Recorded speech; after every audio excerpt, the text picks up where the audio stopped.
is the #1 concern to the British public. Are you proud to be British? Yeah, I'm ever so proud. My name is Stephen Edgington, and in this documentary, I want to find out how Britain became a nation of immigrants. Immigration, the truth, available at gbnews.com. It's Patrick Christie's Tonight, and here we do things differently. It's explaining the absolute madness of this, doesn't it? It's explosive. I mean, this is very good. It's lively. 850. Your government sat there short and it did nothing. It's controversial. And the Middle East has been in turmoil since before I was born. It's everything you need to kickstart your evening. Everyone's had their Weetabix tonight. I love to see it. That's Patrick Christie's Tonight, weeknights from 9 p.m. Only on GB News, the People's Channel, Britain's news channel.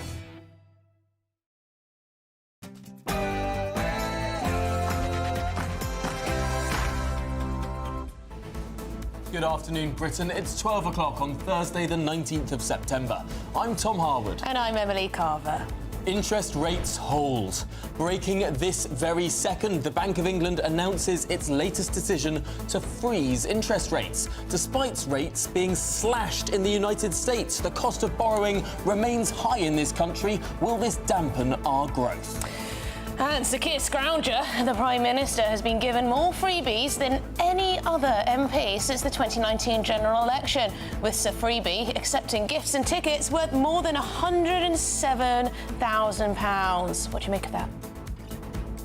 Walkie-talkie warfare. Israel has declared a new phase of war after it is accused of being behind a second wave of remote-controlled explosions in Lebanon.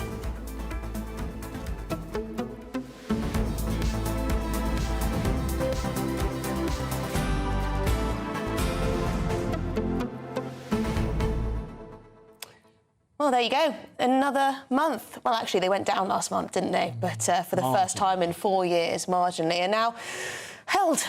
Held at 5%. This at a time when, just yesterday, the United States Federal Reserve cut their interest rates by 0.5%. I mean, a considerable cut, a cut that was at the upper end of expectations, 50 basis points. In the UK, 0. Some might say, is the Federal Reserve in the United States being more pro-growth than our cautious Bank of England? We are awfully cautious in this country when it comes to cutting these rates, at least at the moment. I suppose they'll say that there are still inflationary pressures in some areas. I suppose they'll say that gas prices are on their way up ahead of the winter months, which may impact that. I mean, what else is there? Well, I suppose there's the bumper pay packets that have been given not just to Sue Gray, but also to train drivers and doctors and all public sector workers. So those pay pressures might well have gone into keeping these rates higher. That might have been part. We're going to have a look at the full explanation that the bank has put out and talk to a very senior economist a little bit later in the programme. But I think just looking at the face of this decision, there'll be a lot of people very disappointed. This is what the market expected, but there'll be lots of people thinking, hang on, if America's going for growth, why on earth is our bank holding us back? But then a lot of people say they were artificially low and that actually this could be the new normal. Who knows? But yes, we are speaking to a very intelligent, very expert economist very soon to see what he has to say. gbnews.com/your say. Get in touch. Perhaps it's a good thing for you if you're a saver, anyway. But next is the headlines.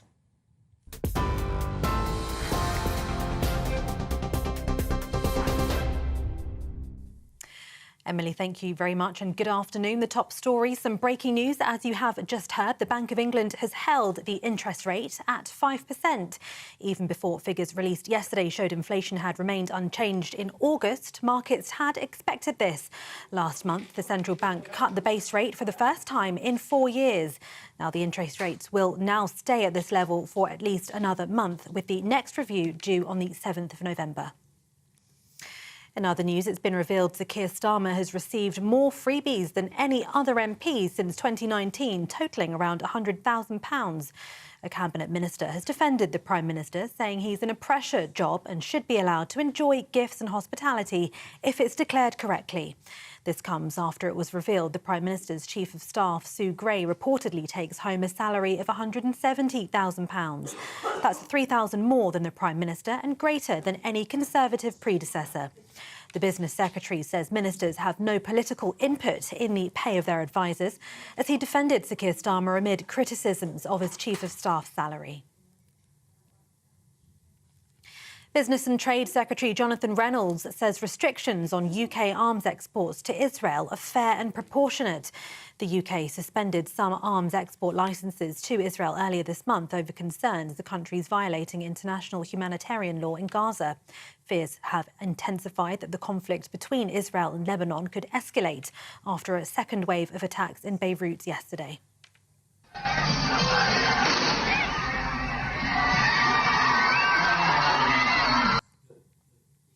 Lebanese terrorist group Hezbollah have accused Israel of being responsible for the coordinated attacks, which saw a wave of walkie-talkie and pager explosions across Lebanon. The IDF says they're not responsible.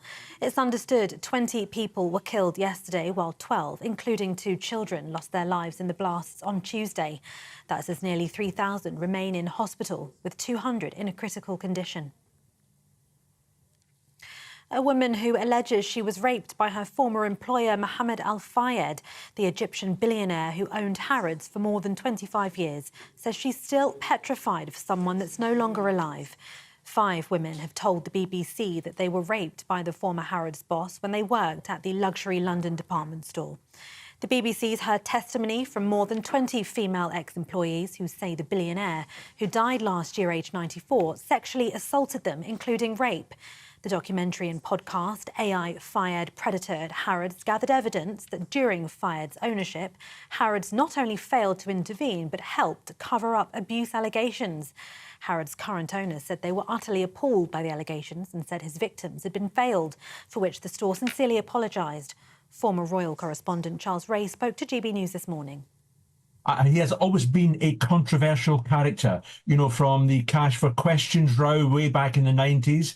And he was accused of sexual assault in around about 2009, which was never proven. And now we've got these allegations. Now, these are far, far more serious allegations than the previous one. People will stop going to the store, but that's why I think Harrods have moved so quickly this morning to say, look, we are the new owners. We are a different Harrods. We would never have covered anything up like this. They accept I think that they accepted that there was a cover-up, and it shouldn't have happened, and have offered apologies to all the victims involved. The National Pharmacy Association will hold a ballot for members next week on whether to take industrial action for the very first time. If the vote passes, pharmacies could open for fewer hours or potentially provide reduced services. That's as the association calls for an additional £1.3 billion in funding across pharmacies in England. A health watchdog has warned failings in NHS maternity wards are more widespread than previously thought. A review conducted by the Care Quality Commission rated almost half of services as inadequate or requiring improvement. Only 4% were classed as outstanding, 48% rated as good. The body, which inspects and regulates health providers in England, has called for urgent action to avoid poor care and preventable harm becoming normalised. Now, news this hour, a man has pleaded not guilty to owning or being in charge of 2 XL bully dogs, which killed a woman. 40-year-old Ashley Warren appeared in court today, where he denied 2 charges relating to the dogs, named in court papers as Beauty and Bear, which killed 68-year-old Esther Martin in Jaywick in Essex early in February this year. We'll have more on this story as we get it. And a thunderstorm warning's been issued for large parts of England and Wales over the next 2 days, bringing the threat of frequent lightning and large hail. The first Met Office warning, which is in effect from now until 8 o'clock tomorrow evening, stretches from the West Midlands to the southeast and includes the southwest. It also covers the western part of Wales, including Cardiff and Swansea. The agency says lightning strikes during the storms could cause damage to buildings. And those are the latest GB News headlines for now. I'm Tatiana Sanchez. I'll be back with more in half an hour. For the very latest GB News direct to your smartphone, sign up to News Alerts by scanning the QR code or go to gbnews.com/alerts.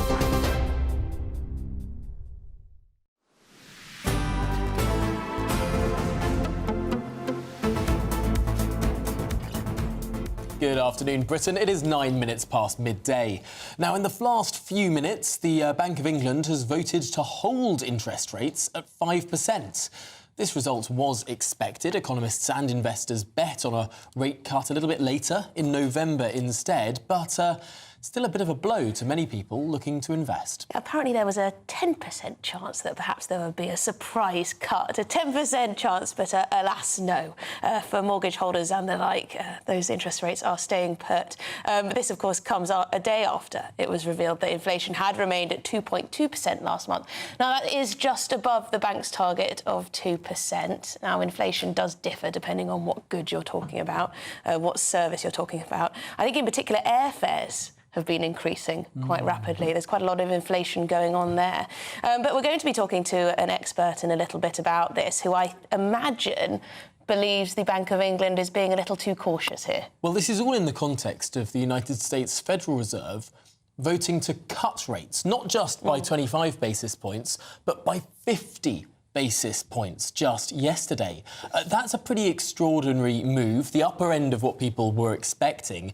Many American commentators thinking that that's a pro-growth thing, that's going to make the American economy go gangbusters. And yet, by 8 votes to 1, our Bank of England over on this side of the Atlantic has decided to hold rates. Only one dissenting vote. Not much diversity of opinion, Not much diversity of opinion. However, I will say a lot of you getting in touch saying actually you think the Bank of England is quite right to keep rates at 5%. Gary calls that a very normal rate. He says inflation is far worse than slightly higher borrowing. Sharon says great for us savers.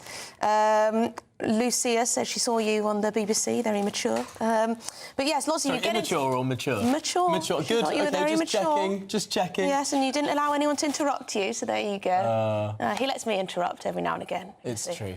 But yes, keep your views coming in, because I know this is something that divides. 5% in historical terms isn't that high, but it's interesting when you've got the United States dropping them at this very moment. The US doesn't have inflation down at 2% either. I mean, it's got inflation down. We've got inflation down. It's just bubbling along. I just find it very hard to understand why the Monetary Policy Committee is being so overly cautious, especially when we know we've got a budget that's going to be raising taxes and attempting to reduce expenditure as well. If you've got fiscal consolidation from the Chancellor, there's a bit of leeway from the Bank of England to be looser with rates. Yeah, maybe you're right.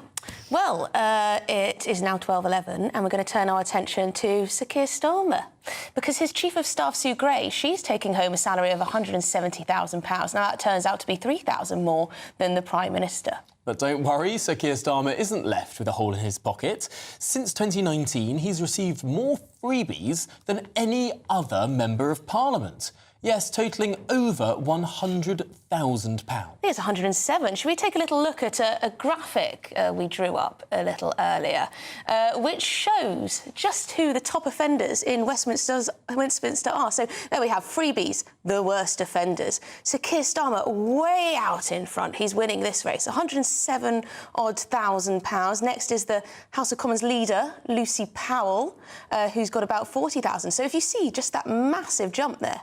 It's almost like he's in a completely different league. And let's not forget, this was since 2019. The 2019 to 2024 Parliament had a large Conservative majority. Yeah. So it's pretty odd to actually see so few Conservatives here and the biggest offenders being Labour Party MPs, despite there being fewer than 200 Labour MPs of the 650 in Parliament.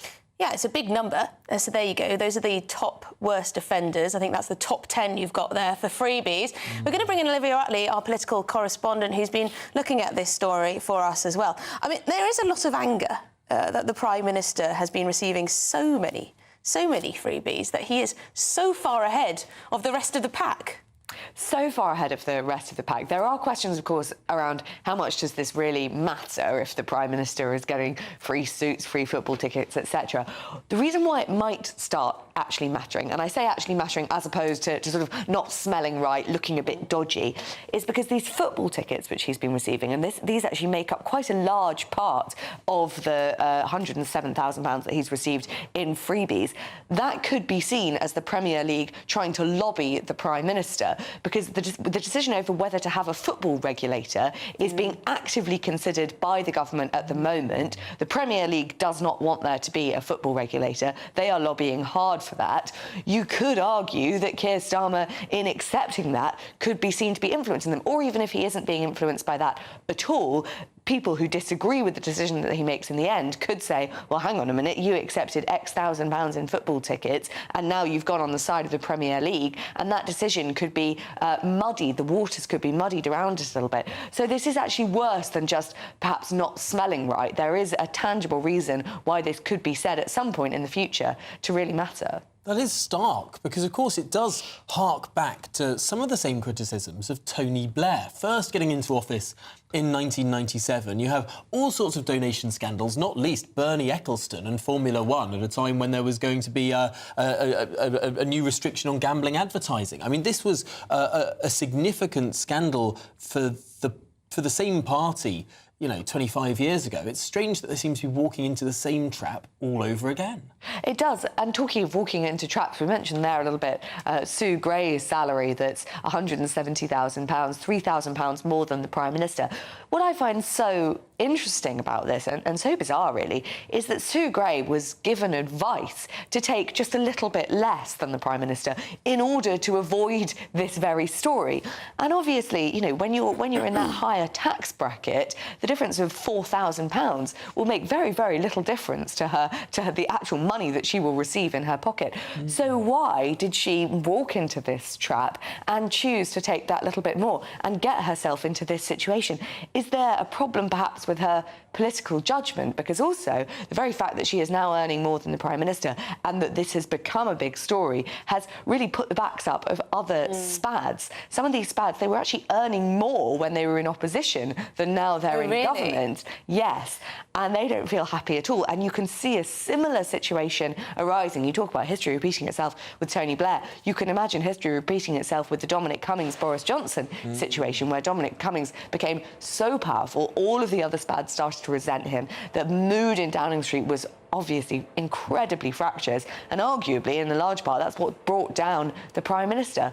Are Keir Starmer and Sue Gray heading for a similar fate? I mean, for Keir Starmer, I think, of course, if there is any lobbying going on from the Premier League, then, of course, that is a conflict of interest, and that is not, well, it's pretty terrible, awful, against the rules. But for me, it's this sort of the look of a champagne socialist, isn't it? He likes to enjoy things that he can't actually afford for himself. Hanging out in Lord Ali's £18 million penthouse in Number 10 during the Number 10 campaign is where he went to watch the exit polls with aides in this Covent Garden property. He's got his spectacles and his suits from the sky. His wife is, well, clearly not loaded enough to afford all these sorts of special trips and things. His register of interest shows over £100,000 in capital gains alone, on top of his £160,000 OK, well, it's just scrounging then. just to add a bit of balance for the Starmers. I mean, you could argue that in America, for example, presidents would be gifted things like this all the time, and it wouldn't be seen as fishy at all. And the culture there is sort of that they want their president to be looking their absolute best on the international stage, and this is all about sort of soft power, and it is important that the Prime Minister Hang on, that was the David good. Lammy defence. I mean, how that extends to football tickets, I'm not quite sure. I think that raises another question. No. I do take your point. But when he is so far ahead of the others, it's rather striking. Thank you very much. Olivia Utley, our political correspondent, with us in the studio. Well, let's get some more now from the Times chief political correspondent, Aubrey Allegretti. Because, Aubrey, there's another story here, isn't there, between not just how much Sue Gray is paid, but actually who is leaking these stories? What is this fractious war behind the glossy front door of Number 10? There appear to be two rival camps, vying for power, vying for the Prime Minister's ear. Yeah, certainly. It is very interesting to sort of unpick who exactly is behind these briefings and leaks. And the Cabinet Secretary, Simon Case, has come under fire from some. There are senior ministers who suspect and have told me that they think that he's behind some of the recent leaks to destabilise Sue Gray. Now, the Cabinet Office and Simon Case completely deny and refute that. But obviously there is a huge amount of bad blood, and it doesn't serve the country well for there to be dysfunction at such a senior level in government. What do you make of the commentary that seems to suggest that it's actually Sue Gray who's running the show? Well, I mean, she is the Prime Minister's Chief of Staff, so she is probably fairly entitled to sort of run the show. The Prime Minister obviously acts as somebody who makes quite high-level strategic decisions, and so Sue Gray's job really is to do the sort of more minute-by-minute, hour-by-hour, day-by-day stuff. But she is, of course, also the Chief SPAD. She is a special advisor herself. And so there's been so much criticism of her because she is part of this pay body which decides other special advisors pay. But Aubrey, the suggestion is that we've heard from people who say... The suggestion is, though, that she has more power than previous Chief of Staffs in that position have had previously, isn't it? I mean, it's hard to say. Different chiefs of staff have different approaches to the job, and certainly the connection or comparison was drawn with Dominic Cummings earlier. She is somebody certainly who understands the way Whitehall works, and so might be a lot more savvy in terms of being able to consolidate that power.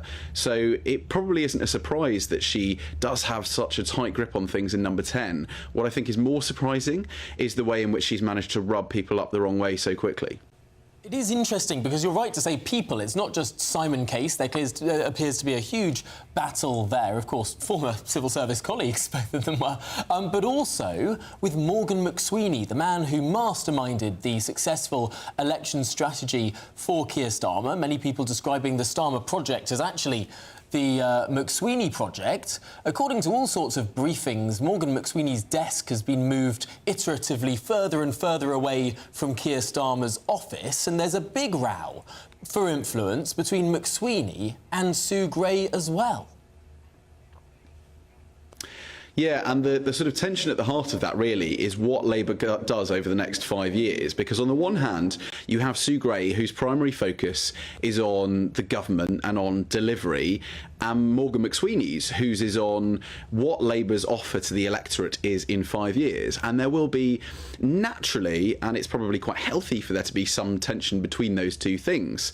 The government wants to get on with doing the things that it wants, and the party wants to try and sort of, make sure that it's being done in the right way and with the right messaging, and so that at the end of those 5 years, if, say, not everything has been delivered, that it doesn't feel as though it did in 2024 after Boris Johnson's election win in 2019, where some voters felt like they were sort of promised the earth, and despite huge public spending and some reforms by the former Prime Minister, actually voters didn't really sort of feel better off at the end of it. So this is about a sort of tension between a 5 and a 10-year election process.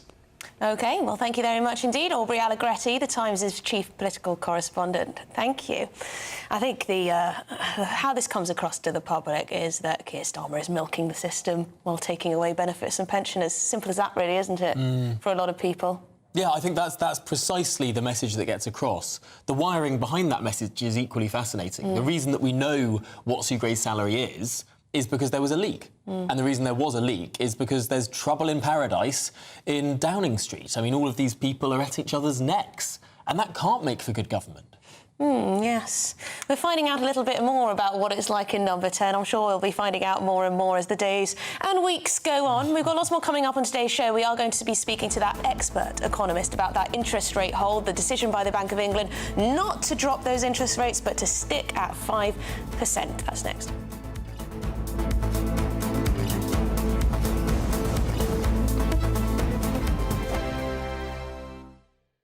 Nana Queer, weekends from 3 p.m.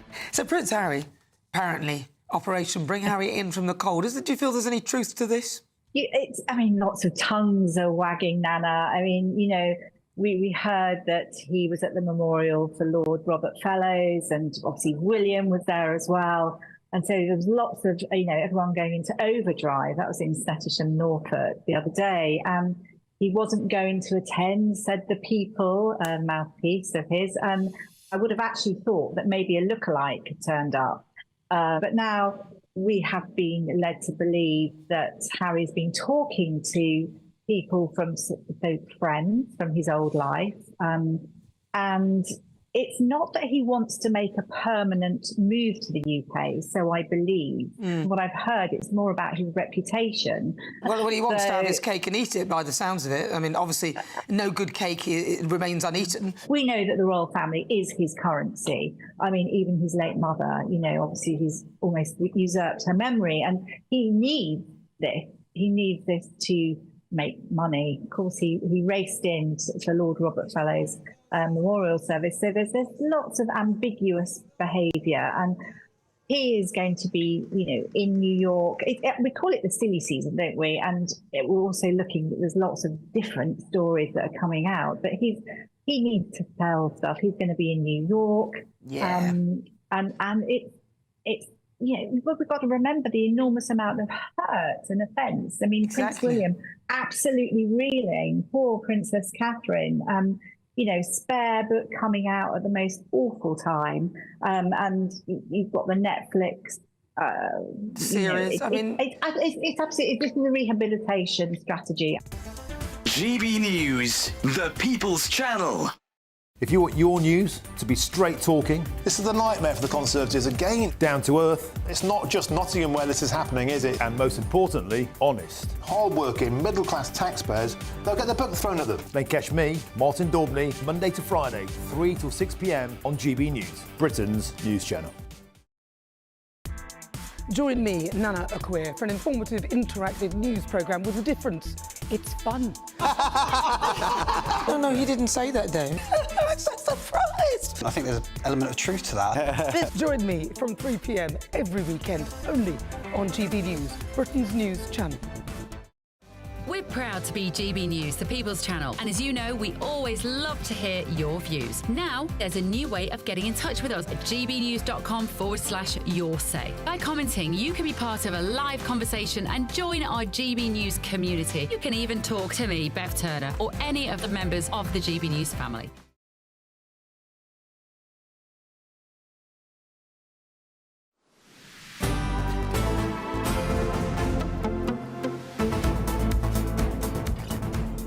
Good afternoon, Britain. It's 26 minutes past 12. Now, the Shadow Chancellor, Jeremy Hunt, has commented on this interest rate hold from the Bank of England. He says last month, thanks to difficult decisions by the last government, the Bank of England cut interest rates for the first time in 4 years.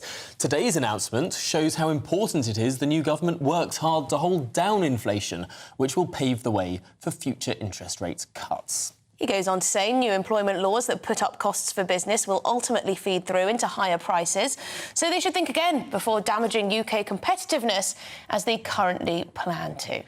Super interesting. Very interesting. The Shadow Chancellor is pointing to the cut that happened last month, he says thanks to his policies, and the hold that happens now, he's implying thanks to the policies of the new government. Is that fair? Well, to react to the news is economist and Daily Telegraph columnist Roger Bootle. Roger, thank you very much indeed. Interesting what Jeremy Hunt had to say there, that it was under the Conservatives and thanks to their hard work that interest rates were cut last month, but not now. Is that a fair assessment, that this is Labour's choice, essentially? Well, surprise, surprise. He's a politician, isn't he? And this is a very political judgment. I don't think, frankly, it stands up. However, he's pointing to an important substantive issue, which is that some of Labour's measures or proposed measures are pointing in the direction of higher inflation, which obviously they don't want. They want lower inflation, and they want that lead to lower interest rates. So I think he's right to fire this warning shot, but the idea that today's hold is solely due to, or mainly due to what Labour has done is, I think, frankly, for the birds. Yeah, Roger, what we saw just yesterday in the United States, where there's been a huge amount of spending and there has been above-target inflation, was a pretty substantial interest rates cut of 50 basis points. Why is the United States cutting rates while the UK is holding them? Well, this isn't that unusual. The conventional wisdom is that all central banks pretty much move together. It's not true. It's true that the broad sweep of interest rate movements is shared in common by most of the leading central banks. And after all, we have cut before, albeit by only a quarter of a point. I think really this is pretty small beer. The US has shown pretty clear signs of slowing. Inflation has fallen fast there. I think we'll find that the UK will probably join in before too long. But the governor of the Bank of England made it pretty clear in what he said, that the bank is going to proceed slowly and cautiously. I think that's right. You think that's right? So you support this decision. Were you surprised to read that it was 8-1, that there wasn't much diversity of opinion? I wasn't too surprised. I mean, I wrote in my column the other day that I didn't think the fact that the inflation rate stuck at 2.2 would hold them back from cutting interest rates, if that's what they thought was right. What's more worrying is the core inflation picture, and underlying all that, of course, what's happening to wage inflation. Now, if we're going to get price inflation, sustainably down to something like about 2%, then we've got to have average earnings growing at not much more than 3, at the most 4. Well, we're nowhere near that. And of course, recently there have been some very high-profile, high-wage settlements, junior doctors and also the train drivers. That doesn't point, I'm afraid, in a favourable direction. So the bank is going to be watching these figures, in particular wage inflation and core inflation. Now, if those come down convincingly and the economy is slowed to being a bit weak, then it will carry on cutting. And it could cut rates, I think, all the way to 3%. But that's not in the bag. And I think these recent pay settlements should make one a bit more cautious. That is interesting, because that does give some more credence to what the Shadow Chancellor, Jeremy Hunt, was saying in his statement that we read out at the top of this interview. The idea that actually there are political choices that have been made, that are being made, that will be decided on in the coming weeks and months that can materially affect this. And you're pointing to some of these inflation-busting public sector pay deals as actually something that might have impacted this decision. Well, no, as I said at the beginning, I didn't think those things had an effect on this and didn't make inflation stay at 2.2. But as I said, there is something in what Jeremy Hunt has referred to, because some of the measures that have been taken and the pay awards that have been given and proposals that are coming forward do point in the direction of higher inflation. And I suspect the new government, paying off its debts to its supporters, newly installed, hasn't quite recognised the extent to which its actions potentially threaten inflation and therefore threaten the prospect of interest rates coming down. I think they've got a bit of learning to do. Interesting. Roger, just very lastly, so when do you expect interest rates to come down next? Will it be a few months from now, do you imagine? Well, I don't know. These things are highly uncertain. We'll have to see what happens to the numbers. But I think it's a pretty good chance that they'll come down once before Christmas, possibly in the November meeting, possibly a bit later. But I don't think there's going to be the downward rush that market traders were looking for just a few months ago. Well, that's a bit of a sobering answer to end on. But Roger Bootle, really appreciate your time this afternoon. Thank you so much for joining us and talking through what we've seen this afternoon. Yes, very interesting indeed. So Roger there saying it probably is a sensible decision to hold off now. It will be interesting to see how much those public sector pay deals do impact the economy. I know wages in the rest of the economy have been going upwards. So it's not as though, wages everywhere else are going down. Not quite by 22%, though. Not quite by 22%, but how many doctors are there? Yeah. How many doctors are there? Is that enough to actually impact things across the board in terms of inflation? I don't know. But it perhaps it pushes it up a little bit, perhaps. Yeah, it's the wider decision of near a 5% pay increase. Anyway, we're going to be getting to much more on Good Afternoon Britain this afternoon. Coming up, these walkie-talkie bomb attacks across Lebanon. What on earth has been going on? Is Israel behind these sort of super spy James Bond style attacks? And what impact will it have on the wider region? That after your latest news headlines.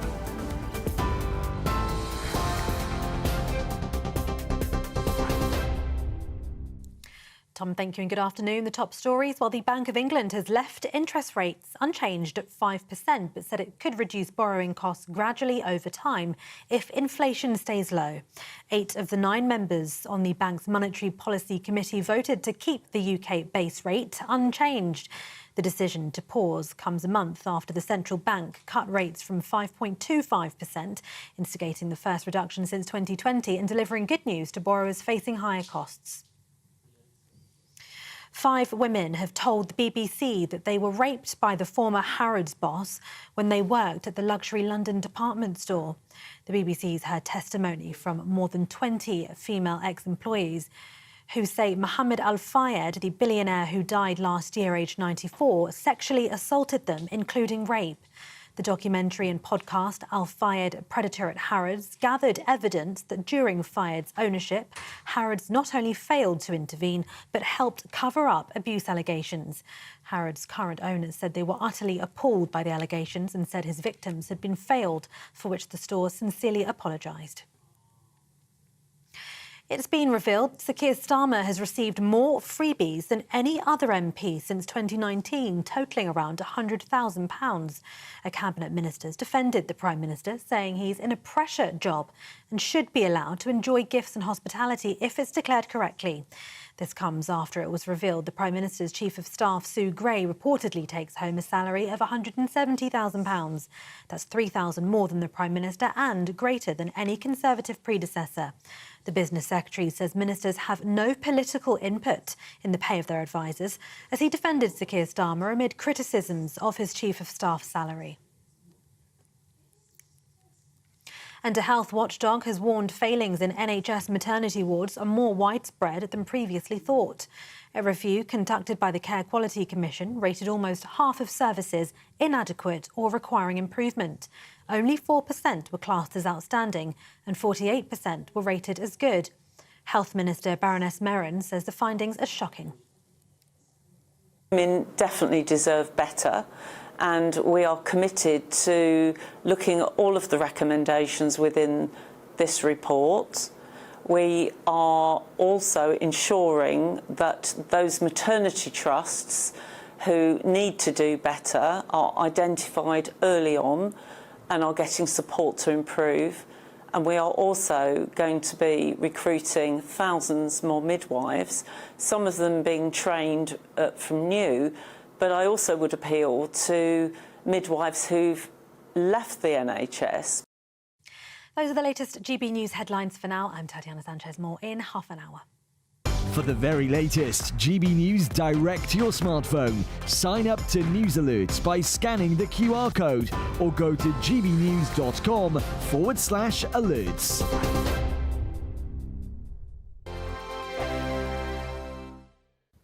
Time for your latest weather update from the Met Office here on GB News. Another fine day for the vast majority today. It is a bit drab across parts of the east, and it is quite breezy across the south as well. We do have high pressure just about still in control, but low pressure is edging up from the south. That is going to change things for tomorrow. It's also squeezing the isobars together. That's why it's quite breezy across southern England. Quite a lot of cloud over East Wales and the Midlands to start with. That's going to break up a little bit, but parts of Lincolnshire down into the East Midlands, North Norfolk may stay fairly drab until quite late in the day. A bit of mist elsewhere on eastern coast, but for most it's a fine sunny September day and quite warm as well. Temperatures up to maybe 25 in the capital, perhaps even a little higher. Most places in the sunshine over 20 Celsius.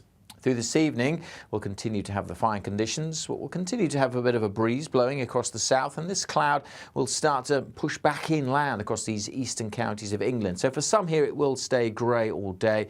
A bit of ha on the east coast of Scotland, but Northern Ireland and much of the rest of Scotland dry, fine and sunny well into this evening.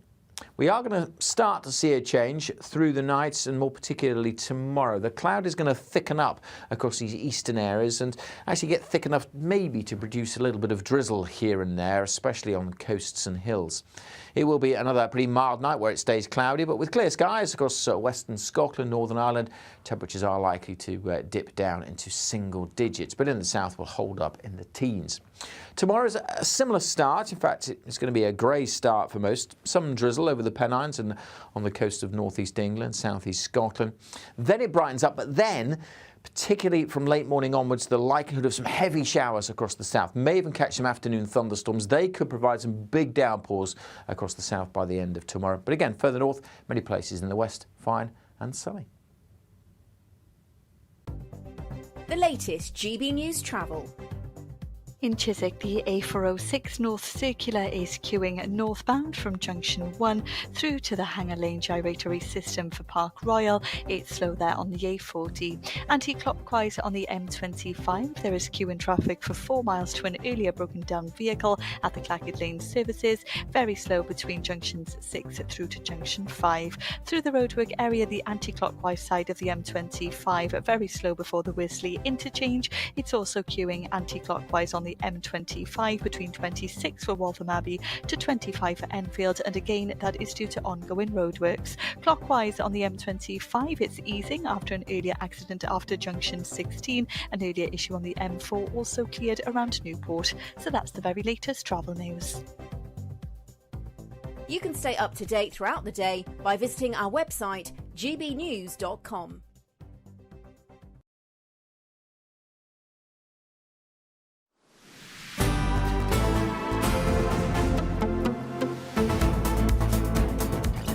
Good afternoon, Britain. It is now 12:39. Now we have a GB News exclusive to bring you. David Lammy, he's been blasted as callous and ignorant after saying that Azerbaijan had been able to liberate territory in its conflict with Armenia, which is seen by many as a war of ethnic cleansing. OK, so is this a mess-up from our Foreign Secretary? From our top diplomats, no less. Well, our national reporter, Charlie Peters, has been speaking with diplomatic sources. And Charlie, what on earth is the reaction to this this statement from our Foreign Secretary? Well, let's go to the statement first. David Lammy publishes a blog on Substack called Progressive Realism. And a few days ago, he uploaded his most recent thoughts on there in reaction to his return from a joint visit with the US Secretary of State Antony Blinken in Ukraine.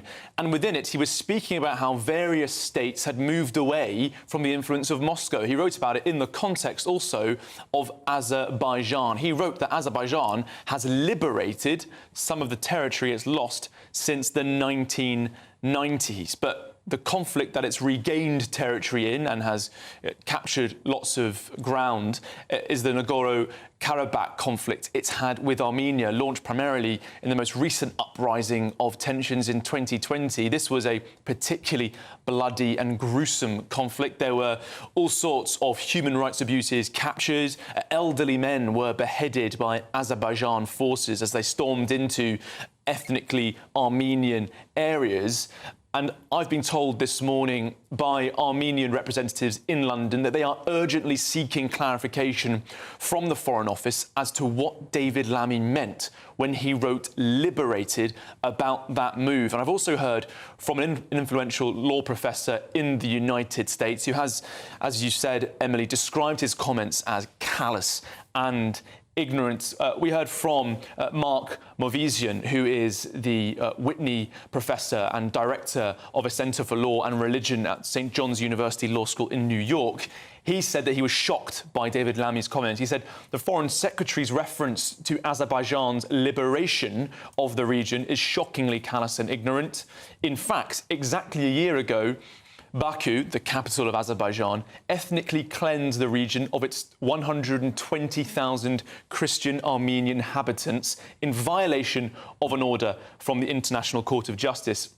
He went on to say, this New York-based law professor, Lammy seems to think that Azerbaijan, like Ukraine, is trying to free itself of Russian domination, but in fact, Azerbaijan and Russia are strategic partners, and Baku carried out this ethnic cleansing, he says, of the Karabakh region with Russian support. So David Lammy is, as we know, a Foreign Secretary under quite a lot of pressure at the moment in just the first 2 months in his role as Britain's chief diplomat, as Tom rightly describes him as, in particular under a lot of criticism and pressure from Israel after this government's decision to withdraw some arms licences. Now we've got this fresh reaction from those who are experts in the Armenia-Azerbaijan conflict, saying that he's been callous and ignorant in a remark that's not yet been described or explained by the Foreign Office. I've contacted them this morning seeking clarification, but also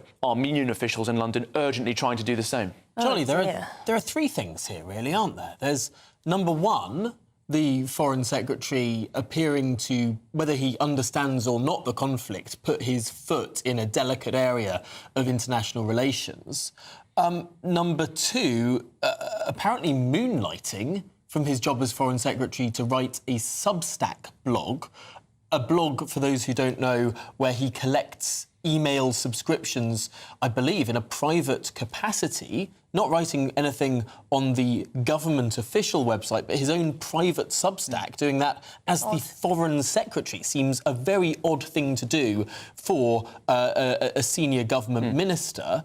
But also, he seems to be just putting his foot in a lot of different pies. He was talking about climate change yesterday. He's been going around the world. He's been trying to cosy up to the Americans, trying to cosy up to the Trump team and the Democrats as well. I mean, is he just spreading himself too thin here? I hope you will join me as I work to reconnect Britain with the world. That's how David Lammy signed off this debut blog post in his Progressive Realism Substack. In the paragraph before that, he says he wants to use this Substack as an offer to apply insight on his visits around the world. He can't promise, he says, to write after every single one. The pace is too great. But it seems like potentially the pace has already been too great on his first post, where he's writing about, as you say, Tom, very delicate diplomatic situations, sparking what I understand to be great fury within some diplomatic sources in London in reaction to his comments. I wonder if Sir Keir Starmer will say, David, perhaps we'll close down that Substack account. You know, don't want to risk anything like this again. But a couple of weeks ago, we were asking the question whether David Lammy, as Foreign Secretary, was out of his depth. Do you think he has the historical knowledge, the foreign affairs knowledge for such a job? It's so easy to get things completely wrong. Well, he hired a journalist who wrote very effectively and extensively on foreign policy last year as a close political advisor. I imagine, to bolster his understanding of world and foreign affairs quite urgently ahead of what everyone anticipated would be a Labour landslide and a return to power for his party. But already we are seeing, I think, quite a few cracks in Lammy's control of the foreign policy brief, and already quite a lot of international criticism of Britain's official position on some issues. I should also stress that with this, I think, very controversial use of language, liberated, being used to describe Azerbaijan's illegal offensive of ethnically Armenian territory, which has led to many people fleeing, hundreds of thousands fleeing that area, being denied access to food, water and humanitarian supplies. It also stands, as you might expect, in contrast with the official government position, which last year a senior ambassador to the OESC slammed that move and said it was completely unacceptable for Azerbaijan to use violence. Violence is never the answer, is what Neil Holland, the ambassador to that organisation, said. But Lammy is today, it seems, describing it as a liberation. Well, do let us know if he issues some kind of statement or apology or correction or something of the like, or perhaps he'll just let it go. I don't know. What a mess up, eh? Charlie Peters, thank you very much, our national reporter, bringing us that exclusive. Well, this is Good Afternoon Britain on GB News. Lots more coming up on today's programme, not least a bit of royal news. Yes, Prince William is up in Aberdeen today. We'll be there explaining why.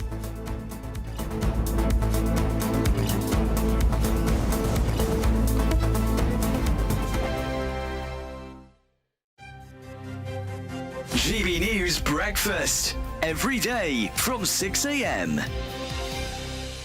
Stay-at-home dads, good or bad? I personally think when you just have a baby, your hormones are all over the place, you're breastfeeding, to go back to work, I feel personally it's a big old thing. And I think babies really need their mums. On the other side, if a stay-at-home dad was a stay-at-home dad for years, I would also say, well, come on now, the children are in school. What's the issue? Why can't you go back to work? It's really interesting because my husband's been a stay-at-home dad for 6 months and is working part-time. We both work part-time now. And that was always the choice that we were going to make. And it's been the best thing ever for my family. My husband and my daughter have the most incredible bond. He's much more practical, playful, and a better problem solver than me. I mean, the problem I see, Annette, with all of this is that you do get a lot of women who say, you know, we don't want the stereotype. We don't like the stereotypes. And when men say, well, actually, I want to be the parent staying at home and looking after the child, it's frowned upon. So you can't have it both ways. I wouldn't say that's a long-term stay-at-home dad. And also, we're talking about actually dads should look after their children, and we shouldn't be praising them and say, oh, they're underappreciated for changing a nappy. That's their duty. I think it takes real guts as a man to decide that you're going to give up those things that society deems so highly, even if it's for a short time. Why is it then, Annette, that you say your dads should go back to work? I read an article about a dad who was a stay-at-home dad for 15 years, pursuing his hobbies and fitness and all that. Now, I just don't think that's fair. GB News, the People's Channel. Hi there, I'm Michelle Dewberry, and I'm going to take a second to tell you all about my show, Dubes & Co. We start off with the issues of the day. We then bring in both sides of the argument. We get rid of the disrespect. And then you throw me into the mix. And trust me, I'll tell it exactly how it is. And then, of course, the magic ingredient, you at home. We mix it all together, and what have we got? In my opinion, the best debate show in town. Monday to Friday, 6 till 7 on GB News, Britain's news channel. The Britain I grew up in was the most peaceful, gentle society that has ever existed. That has been destroyed. Opinion polls show immigration is the #1 concern to the British public. Are you proud to be British? Yeah, I'm ever so proud. My name is Stephen Edgington, and in this documentary, I want to find out how Britain became a nation of immigrants. Immigration, the truth, available at gbnews.com.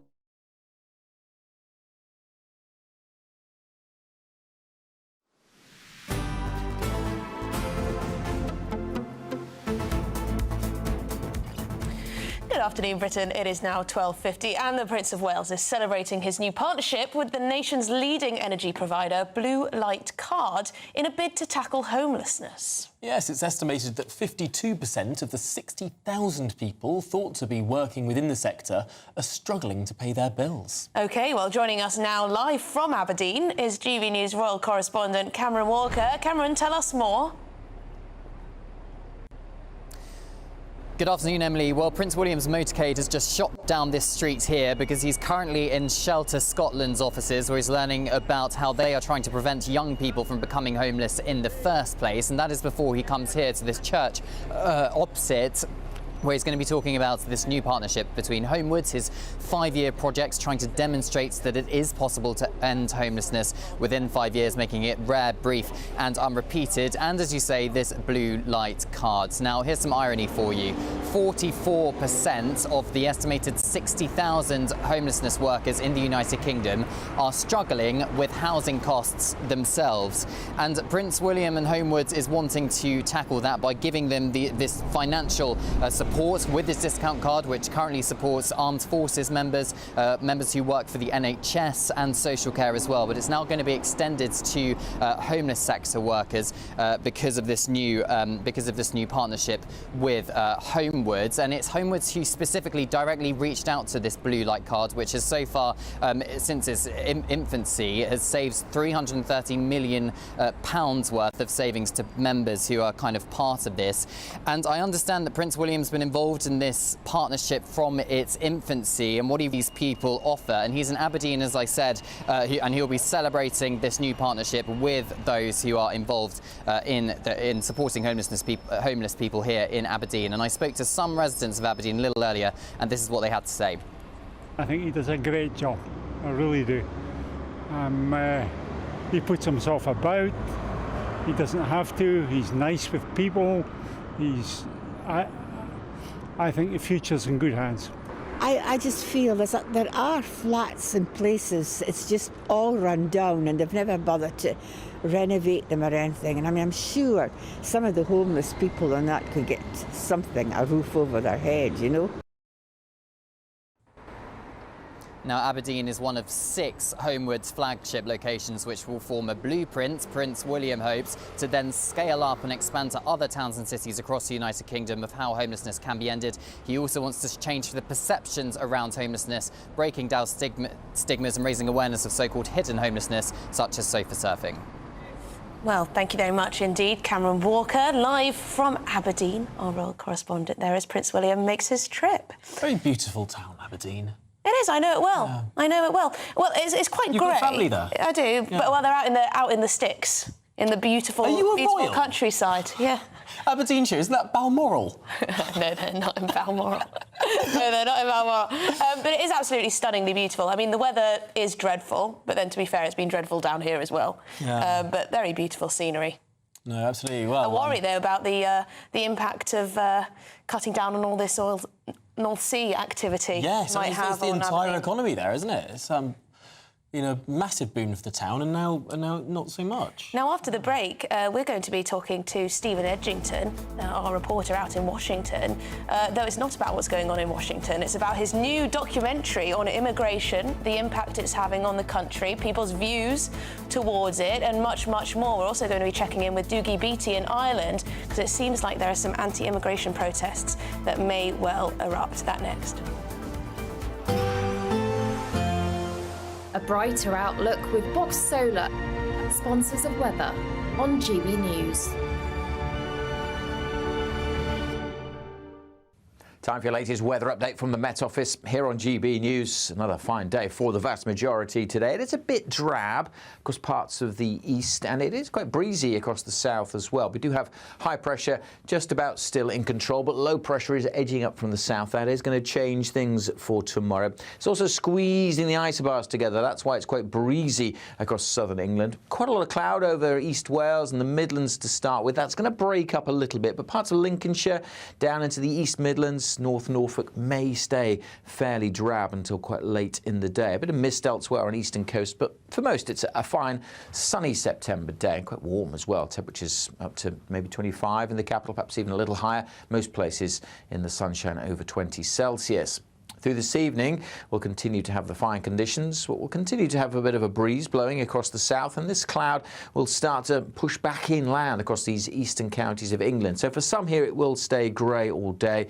A bit of ha on the east coast of Scotland, but Northern Ireland and much of the rest of Scotland dry, fine and sunny well into this evening.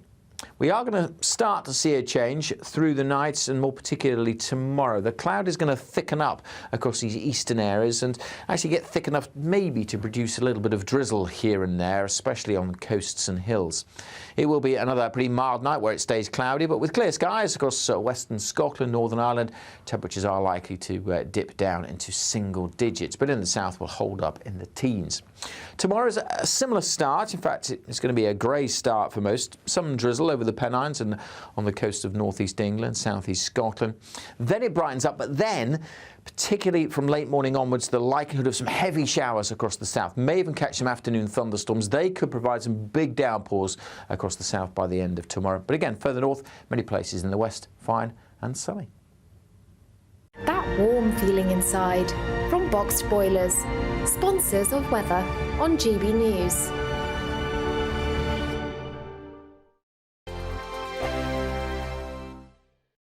Good luck.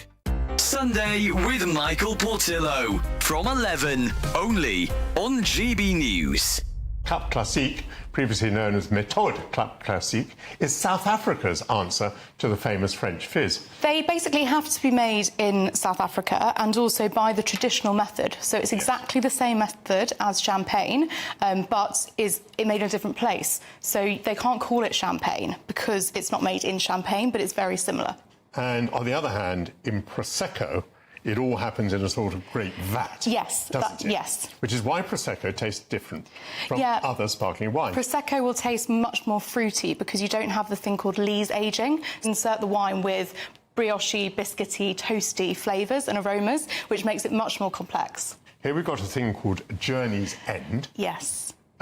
And would you like to tell us, I've said that people didn't want to splash out on champers. They might want to go the Cap Classique route. Yes. What would they be saving? How much might that cost in a shop? So this one here will cost you about £17.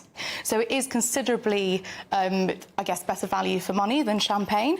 But I'd also comment that it's probably a good deal cheaper than English sparkling wine, which is interesting. Yes, that is correct. Now, this Dessert. second one is Yes. called Kleiner Salsa. It is, yes. And you told me this is a little more expensive than the first one. It is. What price were we talking about here? About 20. About 20. Yes. Not vastly more. No. Are we going to taste £3 worth of improvement?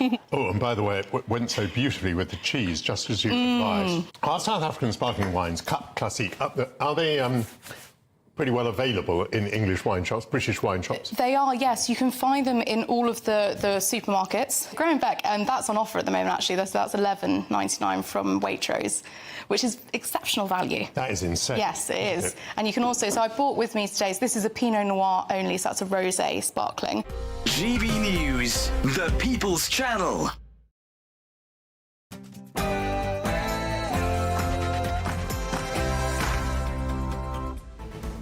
Good afternoon, Britain. It's 1 o'clock on Thursday, the 19th of September. I'm Emily Carver. And I'm Tom Harwood. Immigration perception. The UK public overestimates how many asylum seekers impact levels of immigration, how much those asylum seekers impact those levels of immigration. That's according to new findings from the Immigration Attitudes Tracker by British Future, and Ipsos will have an exclusive for you. Sir Keir Scrounger. The Prime Minister has been given more freebies than any MP since the 2019 general election, with Sir Freebie accepting gifts and tickets worth more than £107,000. And walkie-talkie warfare. Israel has declared a new phase of war after it was accused of being behind a second wave of remote-controlled explosions in Lebanon.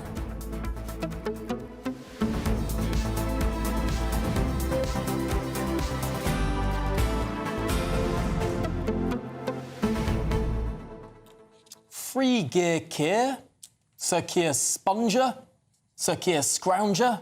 That's the one. Pick your poison. It's clear that our Prime Minister, who campaigned in the general election on being cleaner than clean, whiter than white, Mr. Rules himself, well, all of these donations may well have been within the rules, but certainly they are more than any other Member of Parliament. Over £100,000 of them. Yeah, I think Sir Keir Scrounger rolls off the tongue the best for me. But his wife's in on the act too, isn't she? Flaunting her new wardrobe. That's been supplied by this, or at least paid for. A personal shopper too. All from this particular Labour donor. They also hang out at his £18 million penthouse in Covent Garden, having a rather nice time in the run-up to the election. What do you make of it all at home?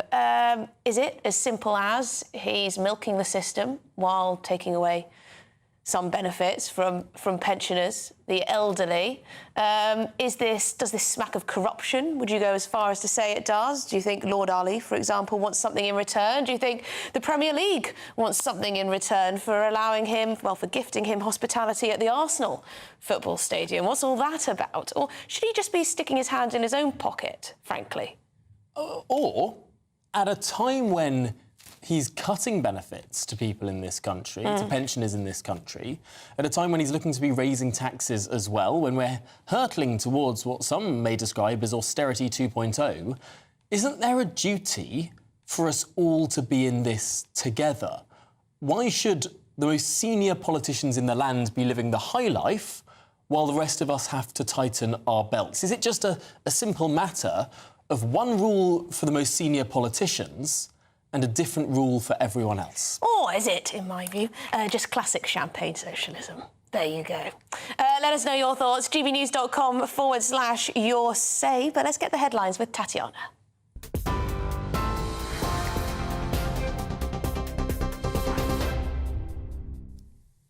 Emily, thank you and good afternoon. The top stories this hour. GB News has been told that lots of women have contacted the Harrods Survivors Helpline since new allegations of sexual assault and rape came to light. 5 women have told the BBC that they were raped by the former Harrods boss, Mohammed Al Fayed, when they worked at the luxury London department store. The BBC's heard testimony from more than 20 female ex-employees who say the billionaire, who died last year aged 94, sexually assaulted them, including rape. The documentary and podcast Al Fayed, Predator at Harrods, gathered evidence that during Fayed's ownership, Harrods not only failed to intervene, but helped cover up abuse allegations. Harrods' current owners said they were utterly appalled by the allegations and said victims had been failed, for which the store sincerely apologised. Former royal correspondent Charles Ray spoke to GB News this morning. He has always been a controversial character, you know, from the Cash for Questions row way back in the 90s. And he was accused of sexual assault in around about 2009, which was never proven. And now we've got these allegations. Now, these are far, far more serious allegations than the previous one. People will stop going to the store, but that's why I think Harrods have moved so quickly this morning to say, look, we are the new owners. We are a different Harrods. We would never have covered anything up like this. They accept I think that they accepted that there was a cover up. And it shouldn't have happened, and have offered apologies to all the victims involved. In other news, the Bank of England has left interest rates unchanged at 5%, but said it could reduce borrowing costs gradually over time if inflation stays low. 8 of the 9 members on the bank's Monetary Policy Committee voted to keep the UK base rate unchanged. The decision to pause comes a month after the central bank cut rates from 5.25%, instigating the first reduction since 2020 and delivering good news to borrowers facing higher costs. It's been revealed that Sir Keir Starmer has received more freebies than any other MP since 2019, totalling around £100,000. A cabinet minister has defended the Prime Minister, saying he's in a pressure job and should be allowed to enjoy gifts and hospitality if it's declared correctly. This comes after it was also revealed the Prime Minister's Chief of Staff, Sue Gray, reportedly takes home a salary of £170,000. That's £3,000 more than the Prime Minister and greater than any Conservative predecessor. The Business Secretary says ministers have no political input in the pay of their advisers, as he defended Sir Keir Starmer amid criticisms of his Chief of Salary Staff. Business and Trade Secretary Jonathan Reynolds says restrictions on UK arms exports to Israel are fair and proportionate. The UK suspended some arms export licences to Israel earlier this month over concerns the country is violating international humanitarian law in Gaza. Fears have intensified that the conflict between Israel and Lebanon could escalate after a second wave of attacks in Beirut yesterday.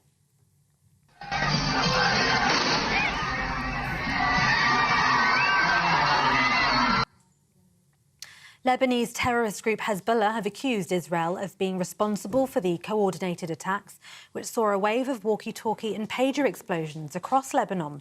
The IDF says they are not responsible. It's understood 20 people were killed yesterday, while 12, including 2 children, lost their lives in the blast on Tuesday.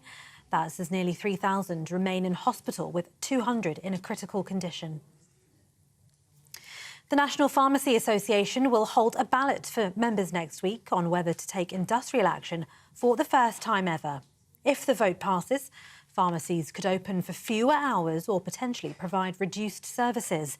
That's as the association calls for an additional £1.3 billion in funding across pharmacies in England. A health watchdog has warned failings in NHS maternity wards are more widespread than previously thought. A review conducted by the Care Quality Commission rated almost half of services as inadequate or requiring improvement. Only 4% were classed as outstanding, 48% rated as good. Health Minister Baroness Merran says the findings are shocking. Women definitely deserve better, and we are committed to looking at all of the recommendations within this report.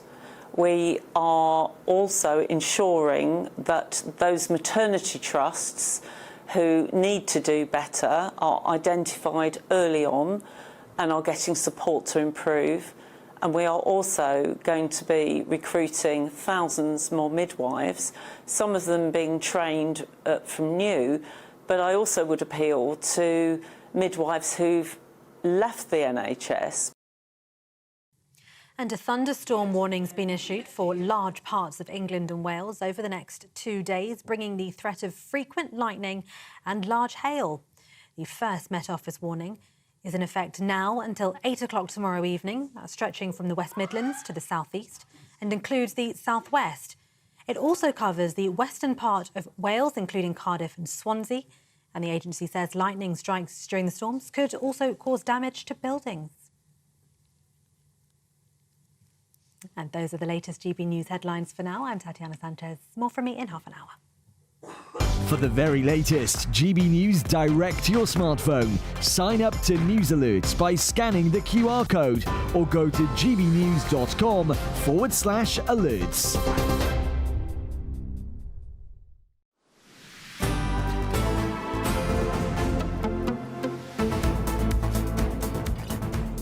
Good afternoon, Britain. It's 9 minutes past 1.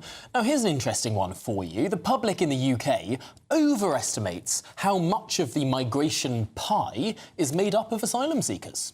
Yes, so that's according to new findings from the Immigration Attitudes Tracker by British Future and Ipsos. So on average, people believe asylum seekers make up more than 30% of total immigration, when actually it makes up around 7%. OK, what are we supposed to take from that then, Tom? Well, that legal migration is pretty high as well. Yeah. Well, public perception on immigration is the basis of a new GB News documentary.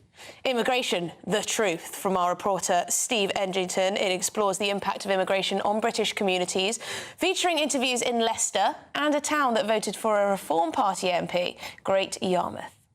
Do you think there should be more immigration or less? Less. You should stop it. They're not putting all these people into hotels when we've got our own people struggling, living on the streets. It's absolutely disgraceful. I've been homeless for a lot of years now. How you get treated as a British citizen, you know, someone in need. I've been in there crying, and I'd openly admitted, you know, that. And I have, pleading for help. You're not a priority. Are you proud to be British? Yeah, I'm ever so proud. Are you proud to be British? Used to be.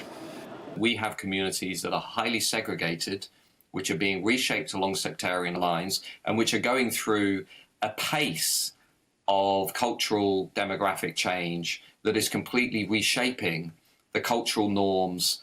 I mean, there are communities in England that basically don't look like England anymore, and I think that's where the loss of the familiar for many people becomes so existential.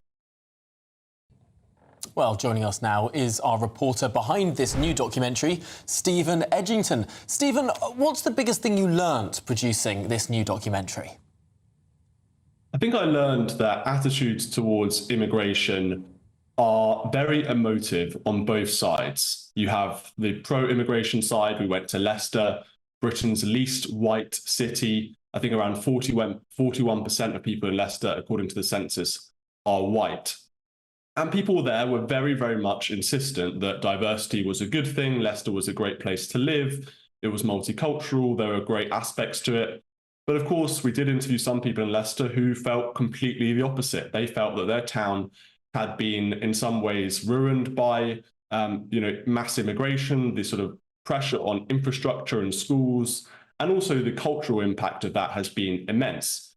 2 years ago, we saw race riots in Leicester between different communities over a cricket match. And I think that goes to show that perhaps this idea that Leicester is this multicultural heaven, this great example of diversity, as has been pushed by many on the left for 20 years, it's not quite the rosy image that they portray it to be. And on the other hand, we went to Great Yarmouth and we interviewed people there, and the attitudes towards immigration was pretty much all the same.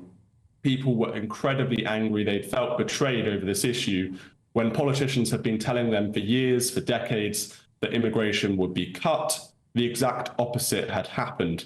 And I think that's partly why that town was one of the 5 constituencies that voted for a Reform Party MP. This is one of the poorest places in the country. And even there, you can see many, many immigrants walking around Great Yarmouth. It was quite an interesting surprise to me. I thought that was, immigration hadn't really touched the town, but particularly because of the small boats crisis, they're hosting various migrant hotels. So even people in Great Yarmouth were experiencing migration in a way that you'd expect people in London or other major cities to do so.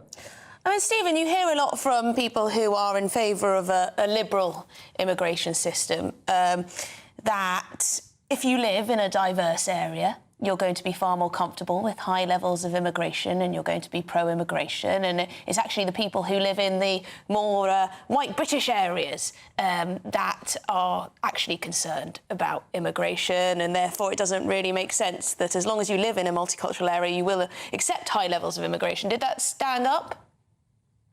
I think that is generally the case, but it's not always the case. And you know, if you have an area that's mostly white, that doesn't mean they've got no immigration or they don't experience immigration by traveling out of the area that they live. Perhaps they went to London and, you know, they saw the East End of London. And, you know, this is one of the people we interviewed in Great Yarmouth, for example. She had a really strong Cockney accent. I was a bit surprised because you thought, you know, this is very far up north. Why is someone speaking like that? And she was telling me that she moved out of the East End, like many people, and you know, she moved to Great Yarmouth, but others have moved to Essex, and that area has now been totally transformed, and those people have been replaced by immigrants. And she wasn't happy about that. She felt that her home area had been completely changed, you know, for the worse. She felt that the Cockney kind of history is very long and proud, and now that has been totally transformed and in some ways destroyed by mass immigration. So no, I don't think, you know, this isn't just about the fact that people live in white areas. Perhaps those people have moved out of areas that are now incredibly ethnically diverse. So to say that they're ignorant of the issues of migration, I think is totally wrong. I think it paints people you know, as ignorant where there isn't ignorance. And I think that's, you know, that's the kind of liberal attitude towards people who don't like immigration, is these people must be bigoted, ignorant or racist in some way. And just finally, Stephen, did you look at the issue of integration? Because it's clear that in this country there are some almost ghettoised communities that where people don't learn the language, don't integrate into a sense of Britishness. But there are also some pretty stunning examples, probably some of the best examples in the world, of integration. And I mean, we've had our first non-white Prime Minister. I could point to cabinet ministers who come from migrant backgrounds who, of course, have integrated in the best way that most people should. There seems to be, in some ways, a duality that is going on in this country. We certainly did look into integration. One of the issues that we studied was the fact that Leicester, this town that we went to, or the city, elected a pro-Gaza Muslim independent MP. And this idea of sectarianism in British politics is fairly novel. So have these people really integrated if they're more interested in Gaza, in a foreign war in the Middle East, in terms of the general election as a priority, than they are in terms of British priorities, British domestic policy? So I think that is an issue of integration. I also asked ethnic minority people, immigrants in Leicester, whether they felt proud to be British. You could see it in that clip there. And many of them did say they felt proud to be British. Some of the reasons were slightly bizarre. One woman said she was proud to be British because she got free healthcare and free sort of schooling for her children. I think that's quite a weird reason to be proud to be British. And perhaps that goes to show that, you know, some people are coming to the country to take advantage of our very generous institutions, our very generous welfare state. And I think that goes to some anxiety towards, you know, from reform voters and from people who are against immigration, that people are just coming here to take advantage of the system, take advantage of the taxpayer. On the other hand, of course, many others were saying, you know, I am proud to be British. I love Britain. This is my home. You know, I've made it my home, and I've worked really hard, and you know, and it's worked out really well. So there are certainly lots of different, you know, nuances to this. OK, and Stephen, you can watch this documentary on our website, can't you? That's right. You can go to gbnews.com. You can watch the documentary for free. You just have to sign up, and you can watch it today. Great, thank you. Stephen Edgington, GB News reporter in Washington at the moment, but he's made this documentary very much in the United Kingdom. It's interesting, isn't it? I just think if successive governments had just been more sensible, more controlled about immigration levels, there wouldn't be all of these tensions, there wouldn't be all these worries, you wouldn't have people so angry. But alas, you can't turn back time, can you? No. It's interesting to note that Denmark is one of these countries that has been more controlled, particularly on asylum policy. And it doesn't have a radical right party in its parliament. It doesn't have the same sort of phenomenon that we've seen in France and in Germany and in Sweden and the Netherlands, lots of other countries in Europe. Because the people haven't had to worry about that issue. The Social Democrat government has been cracking down on it in a way that might be reminiscent of Giorgia Meloni in Italy. And it seems to have sort of limited the rise of the radical right in that country. Well, we're going to turn our attention to Sir Keir Starmer's Chief of Staff, Sue Gray, because she takes home a salary of £170,000. Now, that's interesting, not just because it's a lot of money, but because it's £3,000 more than the Prime Minister himself. But don't worry, Keir Starmer isn't left with a hole in his pocket. Since 2019, he's received more freebies than any other Member of Parliament, totalling over £100,000. And he seemed to indicate that he will continue to do so. Continue to take the freebies, have his hand out. Anyway, GBNews political correspondent Olivia Utley joins us now. There's been a bit of a tally done, hasn't there, of who's taken the most in freebies, and Keir Starmer is very much well ahead. He absolutely is. He's received £107,000 worth in freebies. The next in line is Lucy Powell, the Leader of the Commons, on £40,000. So Keir Starmer has received more than twice as much as the MP who's received the second most, and he's received as much as the next 5 MPs put together. That just shows the scale of the problem. Should I call it a problem? Well, some people are saying it doesn't really matter. It's all sort of confected outrage about nothing. All of these expenses have been declared. There's nothing underhand going on. But there are a few reasons why you could argue that it really does matter. One of them, of course, is that Keir Starmer is on the left of the political spectrum. You could argue that this is sort of champagne socialism at its worst, saying one thing for one people but having a different rule for himself. Perhaps more importantly, there is this potential issue over a conflict of interest, specifically in terms of those football tickets which he's been receiving, which make up quite a big chunk of that £107,000 figure. Now, those are gifts from the Premier League, and at the moment there is a decision that is active in government over whether we should have a football regulator. The Premier League is arguing vociferously that there should be no football regulator, lobbying the government for that. And there could be an argument later down the line, if Keir Starmer sides with the Premier League and doesn't, ultimately there is no football regulator, then it could be said that the Prime Minister has been influenced by getting those tickets. Essentially, Premier League was sort of bribing him. Now, it's unlikely, obviously, that Keir Starmer would actually be prepared to, take money from the Premier League in order to give them what they want in terms of lobbying. But it's the optics of it. If any of Keir Starmer's detractors are able to throw that grenade at him, then that could be a real problem for him. And it does raise questions about his political judgment. It certainly does, when this was a man who spent the entire election campaign, indeed the majority of his leadership of the opposition, suggesting that the look of the government was perhaps the most important thing, suggesting that he would clean up politics. He doesn't seem to be abiding by the very high standard he set others. Well, absolutely, and there's this sort of issue of transparency, and that was something which Rishi Sunak raised in the last PMQs, asking the Labour government to publish their risk assessment of that controversial decision they've taken to remove the fuel allowance for pensioners who aren't on pension credit. And again, there was this issue of transparency, this issue of hypocrisy. And I think this story, this Keir Starmer receiving his freebie story, it sounds relatively minor, but I don't think it's going to go away anytime soon. We have that budget on October the 30th. Keir Starmer and Rachel Reeves have very much laid the ground for a very, very unpopular budget. They're going to do things that people really don't like. People, we think, are probably going to feel poorer, at least in the short term, after that budget. Now, contrast that with Keir Starmer receiving £107,000 worth of freebies in the last few years. As you say, Tom, if it's all about optics, as Keir Starmer has said it is, it's not a very good look. But also, this is since 2019, so this was when he was in opposition and talking about how nasty the Conservatives are in terms of, not helping those on lower incomes and punishing people of lower socioeconomic status and all of that. And then there he is, in the meantime, taking everything he can in gifts. Goodness me. Although I imagine he was probably offered more than that.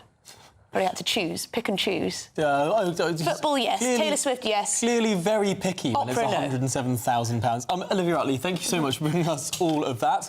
This is Good Afternoon Britain on GB News. Lots more coming up in today's programme, including more on this extraordinary story that Charlie Peters, our national reporter, has been telling us about.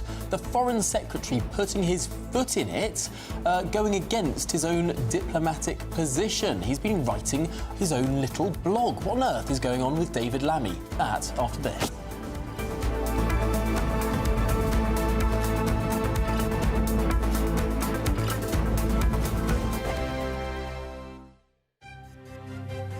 GB News Breakfast. Every day from 6 a.m. Fatima's UK campaign, Children and Young People Matter. Because I actually run a campaign, and my ministry today is about looking after children in the care system and improving their life outcomes. You know, for me, I had a difficult start to my childhood, and I will never forget it. I mean, I always say I may have left the care system, but the care system hasn't left me. And I instantly understand the importance of giving our young children and young people the opportunity to also, have good life outcomes. So Fatima's UK campaign is all about that. And it's a summit next year. Eamon, I hope you're going to come. No, I know we've talked about this before, and certainly, I mean, I believe in what you're doing. I think it's marvellous what you're doing, and that's why, when you think about children, and children are so close to you, and you look at that horror that happened in Southport yesterday, I mean, things like that exactly. will really hit home hard. Well, children are the innocent ones, aren't they, Eamon? And this is what we look at when you think they're the future. We've got to start to put them back at the top. And it's a travesty when we see things like that, Omar, that happen. Children are the ones that are impacted. And, it's, for me, really important to be able to do the best we can and looking after their future. And so hopefully, I'm going to the Pyrenees in September, Eamon. That's my next challenge, the Bay of Biscay from France to Spain and back. And hopefully people can go online, fatimascampaign.com, and give generously to help make a difference to these young people's lives. Because, as I say, children are the future. GB News, the People's Channel. I'm Christopher Hope. From pop stars to politicians, I'll interview anybody in a pub who's got a political opinion. Join me every Friday on Spotify, Apple Podcasts, YouTube or gbnews.com, or wherever you get your podcasts. This is GB News, the People's Channel. If you want your news to be straight talking, this is a nightmare for the Conservatives again. Down to earth. It's not just Nottingham where this is happening, is it? And most importantly, honest. Hard-working, middle-class taxpayers, they'll get their book thrown at them. Then catch me, Martin Daubney, Monday to Friday, 3 till 6 p.m. on GB News, Britain's news channel. In the GB Newsroom, we bring you the news as it happens. With our team of dedicated journalists across the UK. We're ready to keep you up to date with what's happening every half an hour, every single day. Bulletins here on GB News. The People's Channel. Britain's news channel.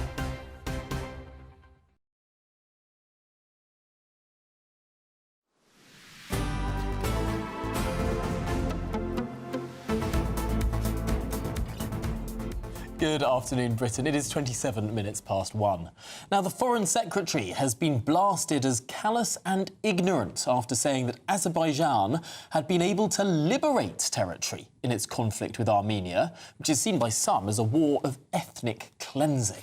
Yes, and this is not the only diplomatic row engulfing the Labour government. Sir Keir Starmer there has been labelled misguided by Israel's Prime Minister Benjamin Netanyahu over the decision to ban some arms sales to Israel. Yes, Netanyahu has accused the government of undermining Israel. And this all comes as Israel begins what is called a new phase in its war with Iran-backed terrorists following a second wave of booby-trapped device attacks in Lebanon. Great word, that. Booby-trapped. Well, our national reporter, Charlie Peters, has been speaking with diplomatic sources. Firstly, Charlie, about this David Lammy row. What's the story? Well, he wrote a blog post on his new Substack. In fact, his first ever blog post on it. It's called Progressive Realism. In it, he said he wanted to bring some insight to the visits he makes around the world to keep Britain aware of how it's working to reconnect with the world. That's his language. However, after this most recent visit to Ukraine with US Secretary of State Antony Blinken, including his language on how other states are moving away from Russia, it's not just Ukraine doing this, he said that Azerbaijan had been able to liberate territory it's lost since the 1990s. Very controversial use of the term liberate there, because for many people in the world, many international observers, NGOs, and indeed the official position of the British government, Azerbaijan's actions in the recent conflict in Central Asia has been very bad indeed. One of our ambassadors, Neil Holland, who has been the representative for the United Kingdom of the Organisation for Security and Cooperation in Europe, last year slammed Azerbaijan's decision to commence a military operation in the region after a lull in violence. He said violence is never the answer. They launched an attack on the self-declared breakaway state of Artsakh. Many people were displaced as a consequence of that. Over 120,000 people were moved away in a move that was described by many as ethnic cleansing. And Charlie, this was, according to some, a move that was backed by the Russians. So in David Lammy trying to say that, look at all of these wonderful independence movements getting land back from Russia, he accidentally cited a piece of land that Russia had invaded, effectively. Mark Movsesian, who's a law professor in New York, said that Lammy's comments were shockingly callous and ignorant. And as you say, Tom, he said that that conflict and the recent uprise in violence, that ethnic cleansing, as he's described it, was actually evidence of Azerbaijan's links to Russia. He said, Lammy seems to think that Azerbaijan, like Ukraine, is trying to free itself from Moscow. In fact, the two countries are strategic partners, and Azerbaijan carried out the ethnic cleansing of Karabakh with Russian acquiescence. I've also, in the last half hour, had some further reaction from a Yerevan-based journalist who was formerly posted to that region, Anush Gavalian, who told me that she was stunned by Lammy's liberation narrative. She said 1 year ago, Azerbaijan completed the ethnic and religious cleansing in Nagorno-Karabakh after months of blockades, blocking humanitarian aid, food, water supplies coming in to that region, and then launching a final armed attack on the area. She said they also destroyed the cultural heritage of the space, thus erasing Armenian traces from the land. Now, David Lammy has described Azerbaijan taking land as a liberation in that blog post, which will put him under significant pressure, with Armenian diplomatic sources telling me today they are scrambling to get an explanation from the Foreign Office as to what he meant. The Foreign Office have been contacted for comment, but have yet to get back to me. I mean, it's rather worrying that our Foreign Secretary decides to post on his own private blog post, which obviously is for everyone to read. It's his first post on this new website, and he manages to stick his foot in it quite so deep.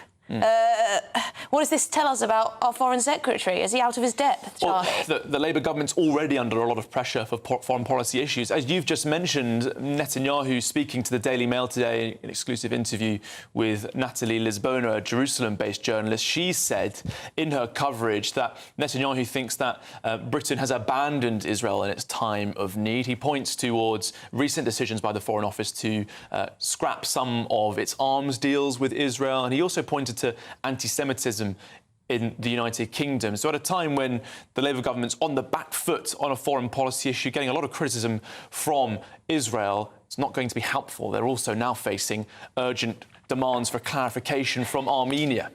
I think shut down that Substack, I reckon. That's probably the answer. It's just baffling. If you're the Foreign Secretary, why are you running a private blog that's not hosted by a government website, that's collecting email signatures of those who sign up to it? I mean, why are you moonlighting as a blogger if you're the Foreign Secretary? And why are you commenting on things you clearly know very little about? Anyway, this is Good Afternoon Britain on GB News. We've got lots more coming up on today's show. A shocking 1 in 10 Brits are now on benefits for their health. More on that after the news.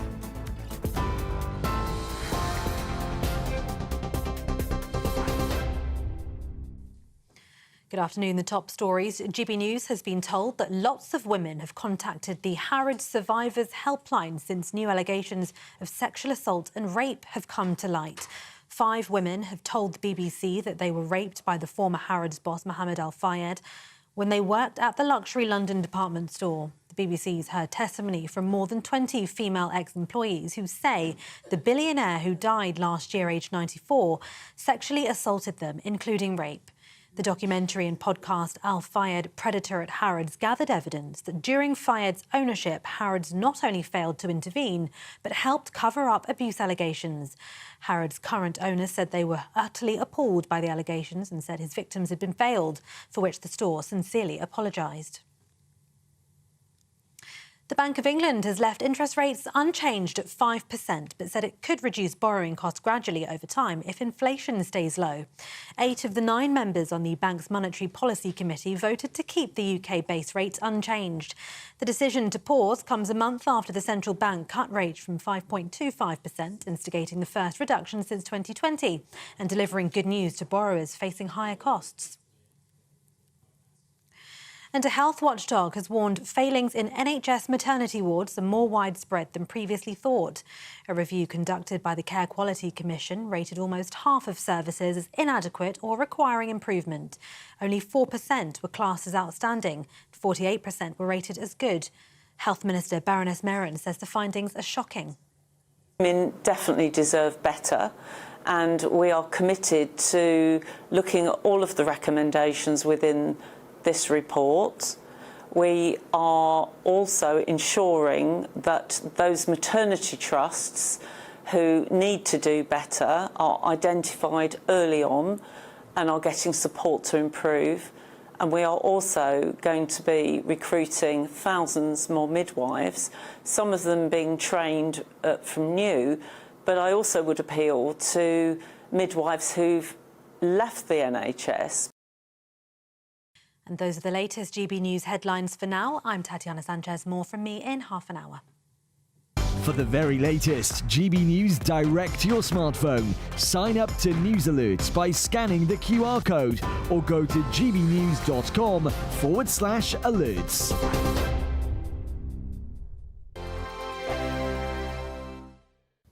Time for your latest weather update from the Met Office here on GB News. Another fine day for the vast majority today. It is a bit drab across parts of the east, and it is quite breezy across the south as well. We do have high pressure just about still in control, but low pressure is edging up from the south. That is going to change things for tomorrow. It's also squeezing the isobars together. That's why it's quite breezy across southern England. Quite a lot of cloud over East Wales and the Midlands to start with. That's going to break up a little bit, but parts of Lincolnshire down into the East Midlands, North Norfolk may stay fairly drab until quite late in the day. A bit of mist elsewhere on eastern coast, but for most it's a fine sunny September day and quite warm as well. Temperatures up to maybe 25 in the capital, perhaps even a little higher. Most places in the sunshine over 20 Celsius. Through this evening, we'll continue to have the fine conditions. We'll continue to have a bit of a breeze blowing across the south, and this cloud will start to push back inland across these eastern counties of England. So for some here, it will stay grey all day. A bit of ha on the east coast of Scotland, but Northern Ireland and much of the rest of Scotland dry, fine and sunny well into this evening. We are going to start to see a change through the night and more particularly tomorrow. The cloud is going to thicken up across these eastern areas and actually get thick enough maybe to produce a little bit of drizzle here and there, especially on coasts and hills. It will be another pretty mild night where it stays cloudy, but with clear skies across western Scotland, Northern Ireland, temperatures are likely to dip down into single digits, but in the south will hold up in the teens. Tomorrow's a similar start. In fact, it's going to be a grey start for most. Some drizzle over the Pennines and on the coast of northeast England, southeast Scotland. Then it brightens up, but then particularly from late morning onwards, the likelihood of some heavy showers across the south. May even catch some afternoon thunderstorms. They could provide some big downpours across the south by the end of tomorrow. But again, further north, many places in the west, fine and sunny. The latest GB News travel. Good afternoon. Hello, I'm Jules Buckley. A couple of issues heading south down the M1 this lunchtime. Firstly, as you come off at the Leicester turnoff, that's junction 21 for the M69. A three-lane stretch on that exit slip. The inside lane's combed off on that slip road. There's a broken down lorry just heading down toward the roundabout, causing delays. Also southbound, 17 Dunchurch down towards Daventry. At 16 in the roadworks, there's a lane shut at the scene of a lorry and a car involved in a bump there. The queue is for about 4 miles on the approaches. Cheltenham, the A435 just by the Birdlip turning, blocked and slow. There's a broken down bus causing delays. And there's a fallen tree in West Sussex in the Warnham area. Dorking Road, the A24 is closed between Nob Hill and the Marches Road junction in Kingsfold. Naturally, that's causing queues too. That's the latest. You can stay up to date throughout the day by visiting our website, gbnews.com.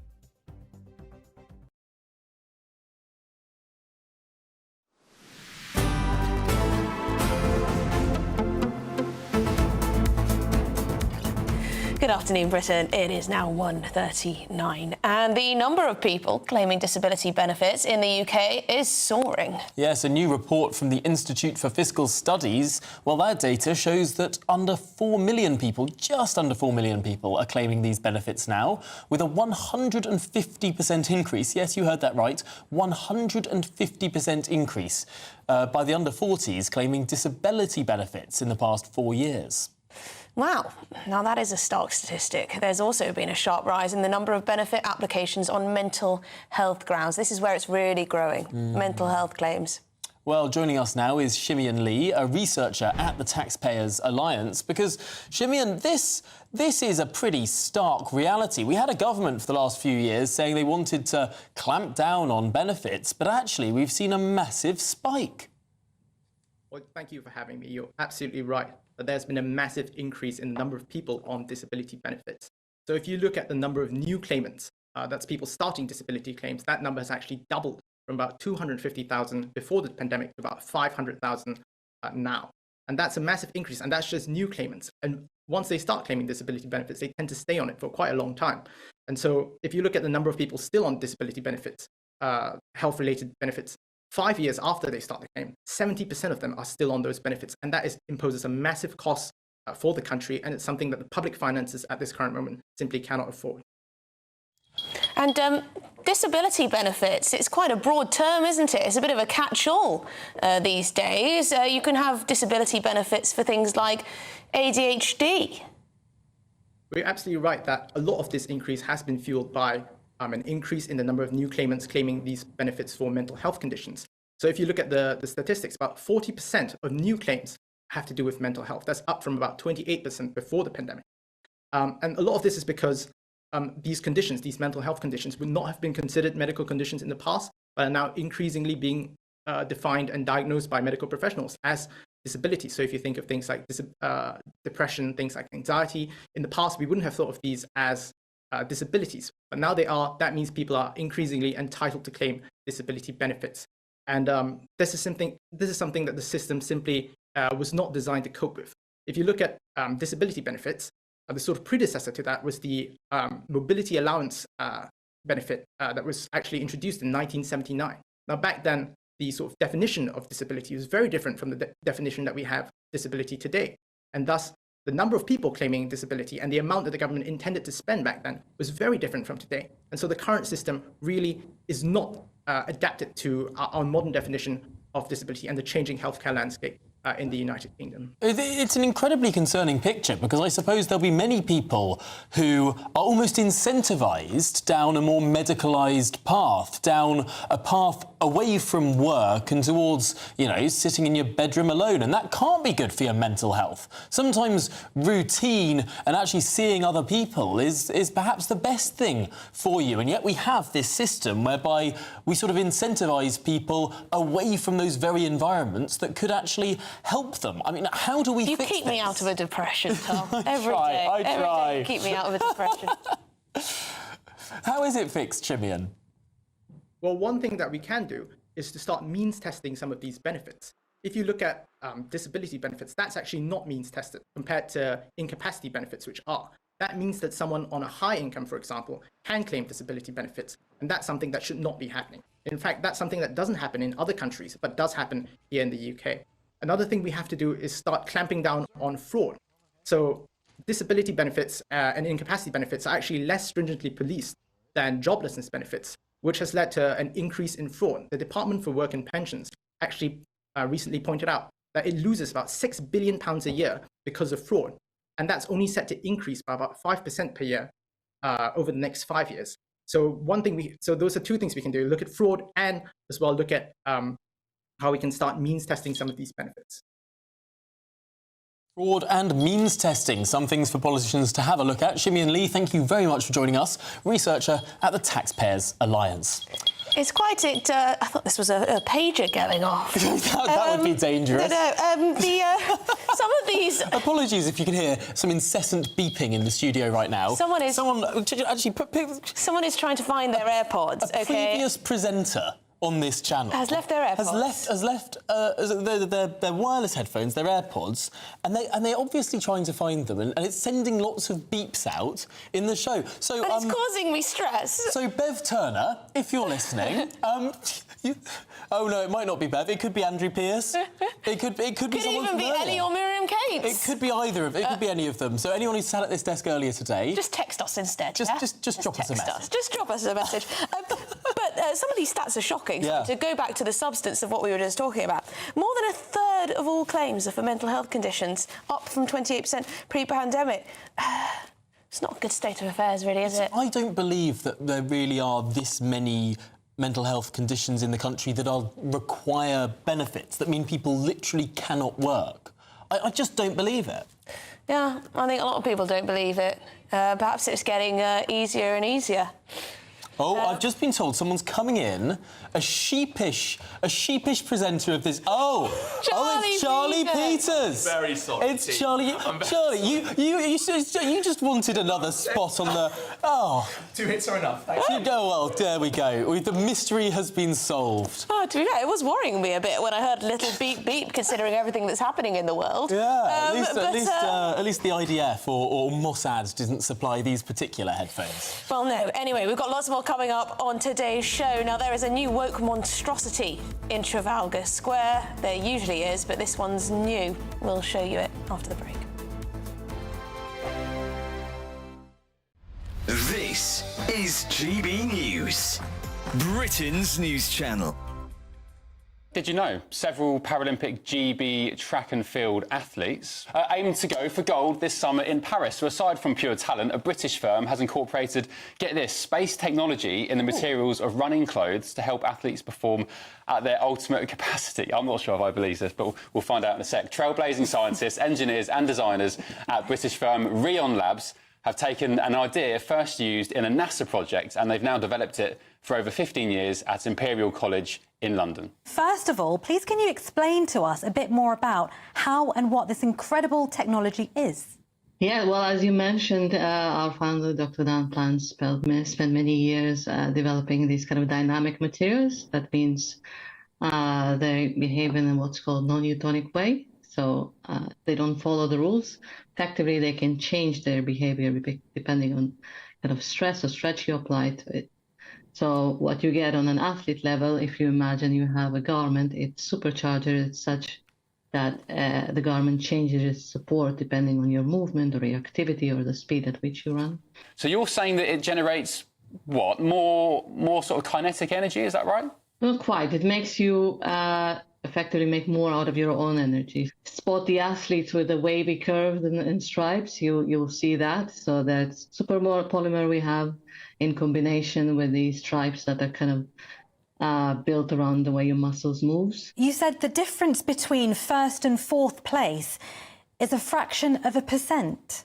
Yeah, that's the very main difference it makes. So even if you manage to kind of make more of your own energy and improve your performance by 1%, that's the difference between podium and non-podium. GB News, the People's Channel. Mark Dolan tonight is your weekend dose of news, debate and entertainment. This sounds like a wild conspiracy theory. Don't miss My Big Opinion. Mark meets and My Take at 10. Democracy is a funny old thing. And we don't do boring, not on my watch. I just won't have it. Let's go and get another glass of that bubbly. You've earned it. That's Mark Dolan tonight, Saturday and Sunday, 9 to 11, only on GB News, the People's Channel, Britain's news channel. It's Patrick Christie's tonight, and here we do things differently. It's explaining the absolute madness of this, doesn't it? It's explosive. I mean, this is very good. It's lively. 850. Your government sat there, Sean, and it did nothing. It's controversial. And the Middle East has been in turmoil since before I was born. It's everything you need to kickstart your evening. Everyone's had their Weetabix tonight. I love to see it. That's Patrick Christie's tonight, weeknights from 9 p.m. Only on GB News, the People's Channel, Britain's news channel.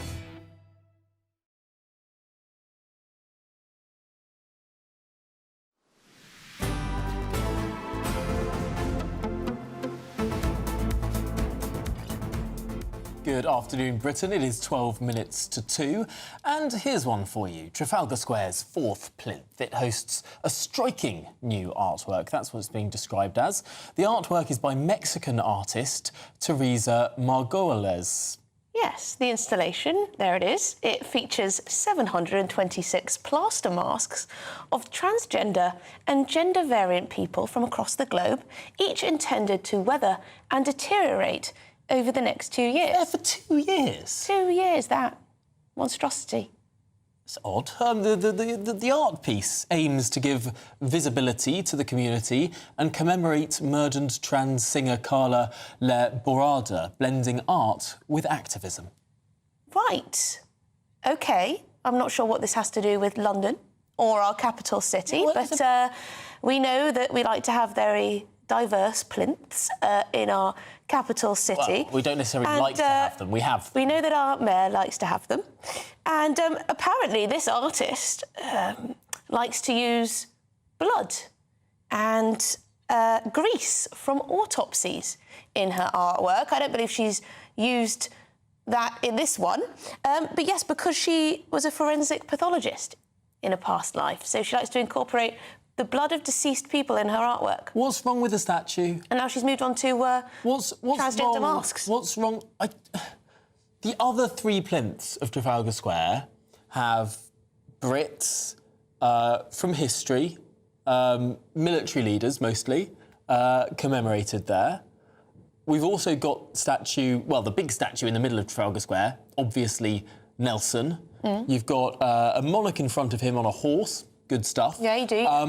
Why can't we just have a normal statue there on the fourth plinth? Of me. It's been suggested time and time again that this is the place for Her Majesty Queen Elizabeth II. May I just say, this artist, at the beginning of her career, she was given a stillborn fetus by a mother, which she encased in cement. And she was also known for smuggling blood and grease from these autopsies to use in her sculptures. Is that legal? It doesn't sound very legal. Perhaps in Mexico it is. I don't know. Anyway, shall we speak to Rafe Haildel-Mancu from the New Culture Forum, who I imagine will have something to say about this. Rafe, I think I may have spoken to you a little while ago about Sadiq Khan's plans for statues in our public realm. Well, this is an interesting one. It is. Look, this is ugly, it's crude, it's unimaginative, and it's so predictable in its virtue signalling. And, you can't say that beauty's in the eye of the beholder, because the British public were polled on this when it first was unveiled, the images of it, and only 1/4 of the public had any like for it. So you have to ask, given that no one wants it, why is the mayor and his ilk foisting this on us? And that's because they're trying to create a new cultural orthodoxy for Londoners. They're trying to transform this ancient city with all of its traditions into something new. He's not just a net zero mayor, he's a year zero mayor attacking all of our culture.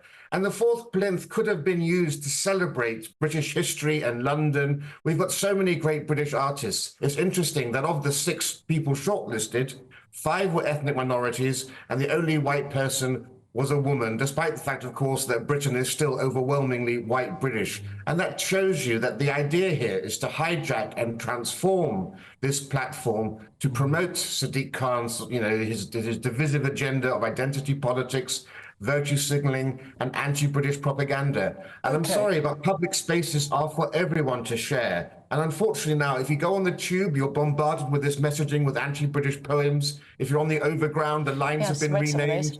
The public spaces now, there's no escape. We don't have long, so I'll just put what the Mayor might say. The Mayor might say that actually London has always been about the old with the new. It doesn't mean getting rid of what's already there, but I mean, the majesty of London is that it's not frozen in time like Rome, that it doesn't have sort of a height limit. It's got gleaming skyscrapers next to sort of ancient London Roman walls. We can do both in London. What do you say to that? Well, with what you said, I completely agree. But what we're talking about here is beauty. And art is supposed to nourish the soul. It's supposed to inspire us, particularly when we have no choice about the public art we see. People who want to fester in negativity and see this artist's artwork can pay to an exhibition. But for the rest of us, this is a daily assault on our eyes wherever we go around. And I'm afraid also... I'm horrified by this artist and what she's been doing in previous works. I mean, using the blood of dead bodies and her fascination with morgues across Mexico. Worth reading up on. Rafe, we'll have to leave it there because sadly we're out of time. But Rafe Hadelman-Koo, speak to you again soon from the New Culture Forum. Just put a statue of the Queen there. It's not difficult. Although just get a nice statue of the Queen. Make it out of stone. Although her works reflect drug-related crime, which I guess is... well, it is London, eh? So can't we get a British artist? I mean, that'd be nice. Much more to come in the next hour. We'll have the very latest on this extraordinary sponging scandal. A brighter outlook with Box Solar, sponsors of weather on GB News. Afternoon. Welcome to your latest weather update from the Met Office here on GB News. Tomorrow, again, likely to start pretty grey. Most of us seeing some sunny spells, but a big change in the south, where we are going to see some thundery showers developing. High pressure is still in control, but low pressure is just getting a little closer. As the isobars squeeze together, it's made for quite a breezy day across the south, and that brisk breeze will continue, and it will bring back the cloud in from the east as we go through the night. So that cloud spilling back over the Midlands, Northern England, into parts of East Wales. Western Scotland, Northern Ireland generally stays dry and clear, and it'll turn quite chilly here with temperatures into single figures. Double digits elsewhere. That cloud thick enough for a little bit of drizzle on the coasts across the northeast of England and eastern Scotland and over the Pennines also. But most will have a dry night, and most will have a dry day across Scotland during Friday. Quite a grey start in the east, but plenty of sunshine, I suspect, again across the west coast of Scotland once any early cloud has disappeared. Generally a fine day to come across Northern Ireland and northwest England, but much of northern England to the east of the Pennines will be pretty drab, and in the south a lot of cloud.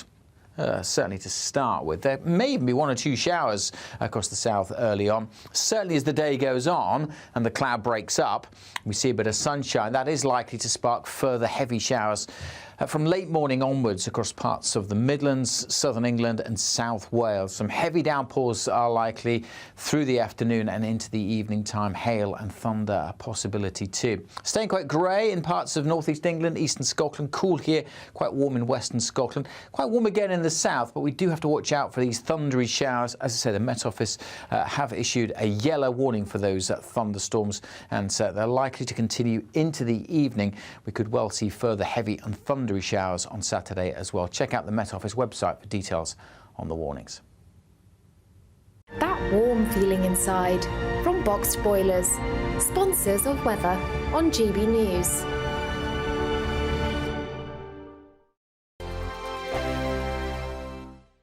This is your...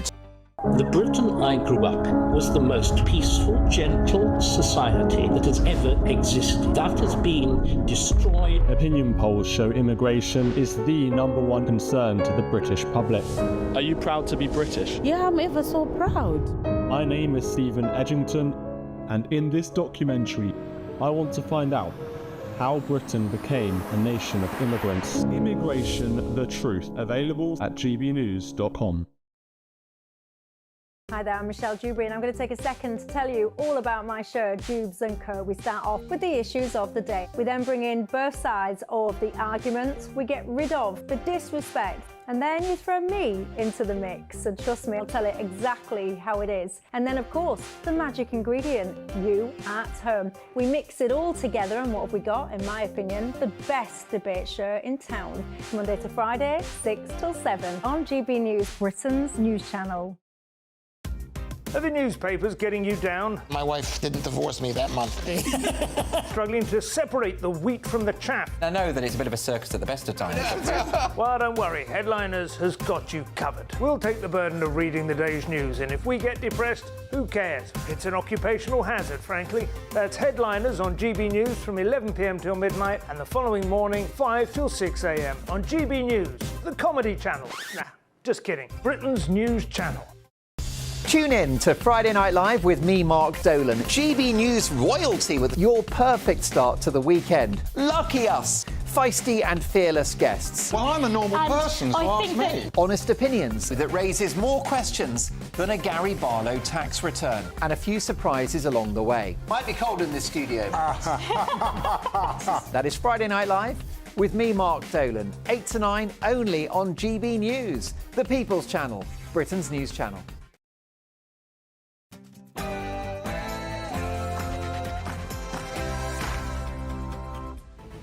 Good afternoon, Britain. It's 2 o'clock on Thursday, the 19th of September. I'm Tom Harwood. And I'm Emily Carver.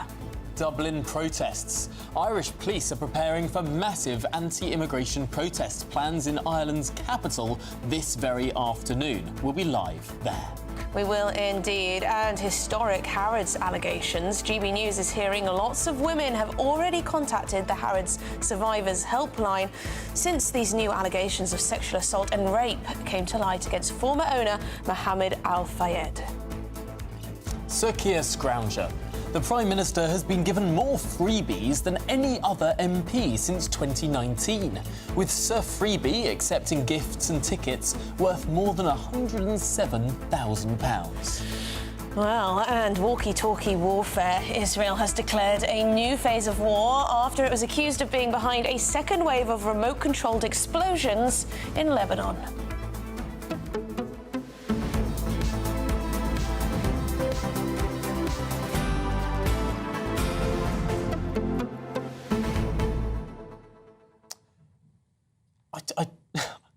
I can't help but wonder. Don't make the joke. It's not a joke. Don't. It's not a joke. You'll regret it. You'll regret it. It's not a joke. I just can't help but wonder. There are lots of Hezbollah commanders. There's nothing to laugh about. No, there are lots of Hezbollah commanders sitting there while they're planning their rocket launches against Jewish people, who will just be looking at every single piece of technology around the room and just thinking, goodness me, is that about to explode? Oh, they will be, Is that about to explode?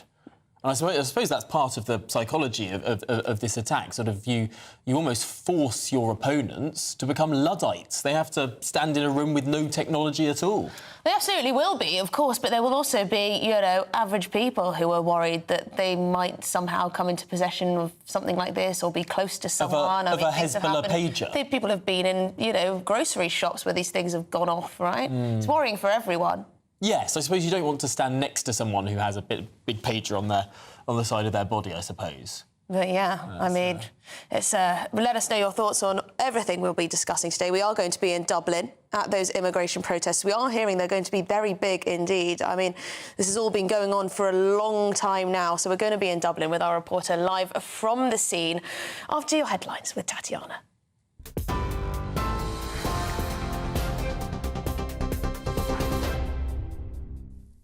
Tom, Emily, thank you. The top stories. GB News has been told that lots of women have contacted the Harrods Survivors Helpline since new allegations of sexual assault and rape have come to light. 5 women have told the BBC that they were raped by the former Harrods boss Mohammed Al-Fayed when they worked at the luxury London department store. The BBC's heard testimony from more than 20 female ex-employees who say the billionaire who died last year at the age of 94 sexually assaulted them, including rape. The documentary and podcast Al Fayed, Predator at Harrods gathered evidence that during Fayed's ownership, Harrods not only failed to intervene, but helped cover up abuse allegations. Harrods' current owners say they were utterly appalled by the allegations and said his victims had been failed, for which the store sincerely apologised. The Bank of England has left interest rates unchanged at 5%, but said it could reduce borrowing costs gradually over time if inflation stays low. 8 of the 9 members on the bank's Monetary Policy Committee voted to keep the UK base rate unchanged. The decision to pause comes a month after the central bank cut rates from 5.25%, instigating the first reduction since 2020 and delivering good news to borrowers facing higher costs. It's been revealed Sir Keir Starmer's received more freebies than any other MP since 2019, totalling around £100,000. A cabinet minister has defended the Prime Minister, saying he's in a pressure job and should be allowed to enjoy gifts and hospitality if it's declared correctly. This comes after it was also revealed the Prime Minister's Chief of Staff, Sue Gray, reportedly takes home a salary of £170,000. That's £3,000 more than the Prime Minister and greater than any Conservative predecessor. The Business Secretary says ministers have no political input in the pay of their advisers, as he defended Sir Keir Starmer amid criticisms of his Chief of Staff's salary. Business and Trade Secretary Jonathan Reynolds says restrictions on UK arms exports to Israel are fair and proportionate. It comes after Israeli Prime Minister Benjamin Netanyahu launched an outspoken attack on Sir Keir Starmer over the government's decision to suspend some arms sales to Israel. Fears have intensified that the conflict between Israel and Lebanon could escalate after a second wave of attacks in Beirut.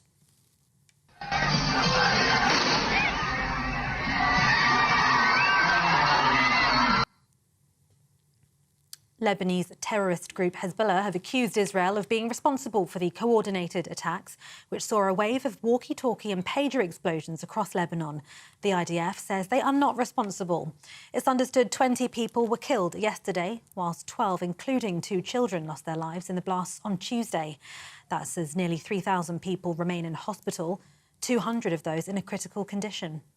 He has always been a controversial character, you know, from the Cash for Questions row way back in the 90s. And he was accused of sexual assault in around about 2009, which was never proven. And now we've got these allegations. Now, these are far, far more serious allegations than the previous one. People will stop going to the store, but that's why I think Harrods have moved so quickly this morning to say, look, we are the new owners. We are a different Harrods. We would never have covered anything up like this. They accept that. I think that they accepted that there was a cover-up, and it shouldn't have happened, and have offered apologies to all the victims involved. That's the former royal correspondent Charles Ray speaking to GB News this morning. In other news, the National Pharmacy Association will hold a ballot for members next week on whether to take industrial action for the very first time. If the vote passes, pharmacies could open for fewer hours or potentially provide reduced services. That's as the association calls for an additional £1.3 billion in funding across pharmacies in England. A health watchdog has warned failings in NHS maternity wards are more widespread than previously thought. A review conducted by the Care Quality Commission rated almost half of services as inadequate or requiring improvement. Only 4% were classed as outstanding and 48% rated as good. Health Minister Baroness Merran says the findings are shocking. Women definitely deserve better, and we are committed to looking at all of the recommendations within this report. We are also ensuring that those maternity trusts who need to do better are identified early on and are getting support to improve. And we are also going to be recruiting thousands more midwives, some of them being trained from new, but I also would appeal to midwives who've left the NHS. A man has pleaded not guilty to owning or being in charge of 2 XL bully dogs which killed a woman. 40-year-old Ashley Warren appeared in court today, where he denied 2 charges relating to the dogs, named in court papers as Beauty and Bear, which killed 68-year-old Esther Martin in Jaywick in Essex on February the 3rd this year. An inquest hearing was told Ms Martin was found unresponsive inside a property and she had sustained unsurvivable dog bite wounds. And a thunderstorm warning's been issued for large parts of England and Wales over the next 2 days, bringing the threat of frequent lightning and large hail. The first Met Office warning currently in effect until 8 p.m. tomorrow. Stretches from the West Midlands to the south east and includes the south west. It also covers the western part of Wales, including Cardiff and Swansea. And the agency says lightning strikes during the storms could also cause damage to buildings. And those are the latest GB News headlines for now. I'm Tatiana Sanchez. More in half an hour. For the very latest GB News direct to your smartphone, sign up to News Alerts by scanning the QR code or go to gbnews.com/alerts.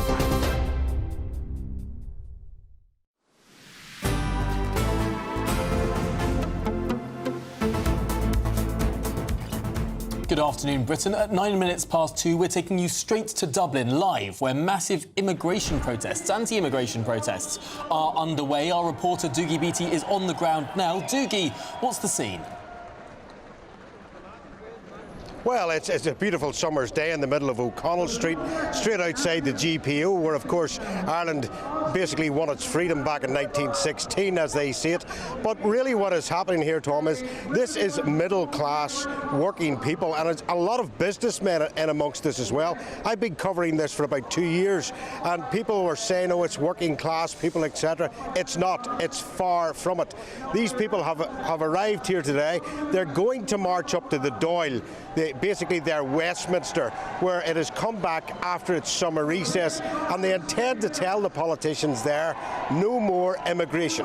They're not against legal immigration, they are against the thousands and thousands of people that have been brought into Ireland, set up in tented cities. And I mean, if I just look out here, I can see signs everywhere, Coolock, Thornton, Kerry, etc. They're coming from all over the country to tell the Irish government, you are our political representatives and you are not listening to what is going on here. Now, earlier on there was a slight scuffle with one of the Garda Síochána and the locals. Things just got out of hand, ever such a small part. But as I'm standing here, the crowds themselves are swelling, and they are going to get underway probably within the next 10 minutes. We know there's a counter-protest, and that's mainly the public sector workers in the Grafton Street area. But really, this is the Irish telling their elected representatives, we have had enough. And I would expect there to be a general election called in Ireland probably within the next 4 to 5 weeks, because of how it has fallen in the polls. Sinn Féin has failed, Fianna Fáil has failed, Fine Gael is slightly ahead, and of course the Taoiseach Simon Harris is a Fine Gael Taoiseach at this minute in time. But definitely there is not only anger, but there is concern, and there is a real worry that Ireland is full and has no more room. Doogie, there's clearly a strong sense of feeling out there behind you. A huge number of people, from what we can see, lots of flags being waved as well. Are any of these people affiliated to a particular organisation or group, or are these just ordinary citizens from across the country who've found out about this protest through presumably social media and talking to friends and things?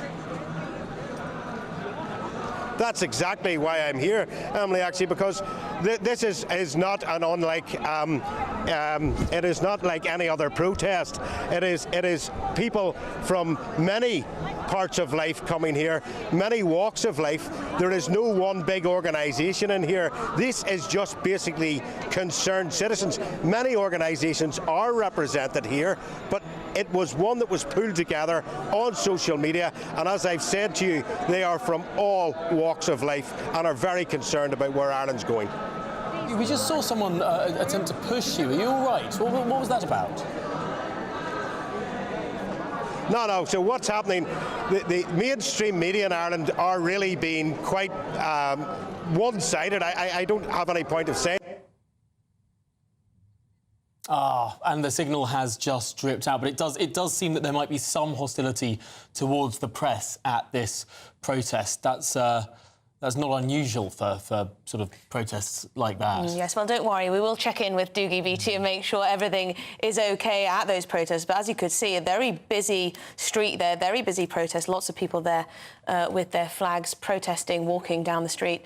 We'll catch up with Doogie a little bit later. But for now, shall we speak to Stephen Edgington, our reporter who has a new GB News documentary, Immigration, the Truth. Stephen, tell us more about your documentary. I believe you are there for us.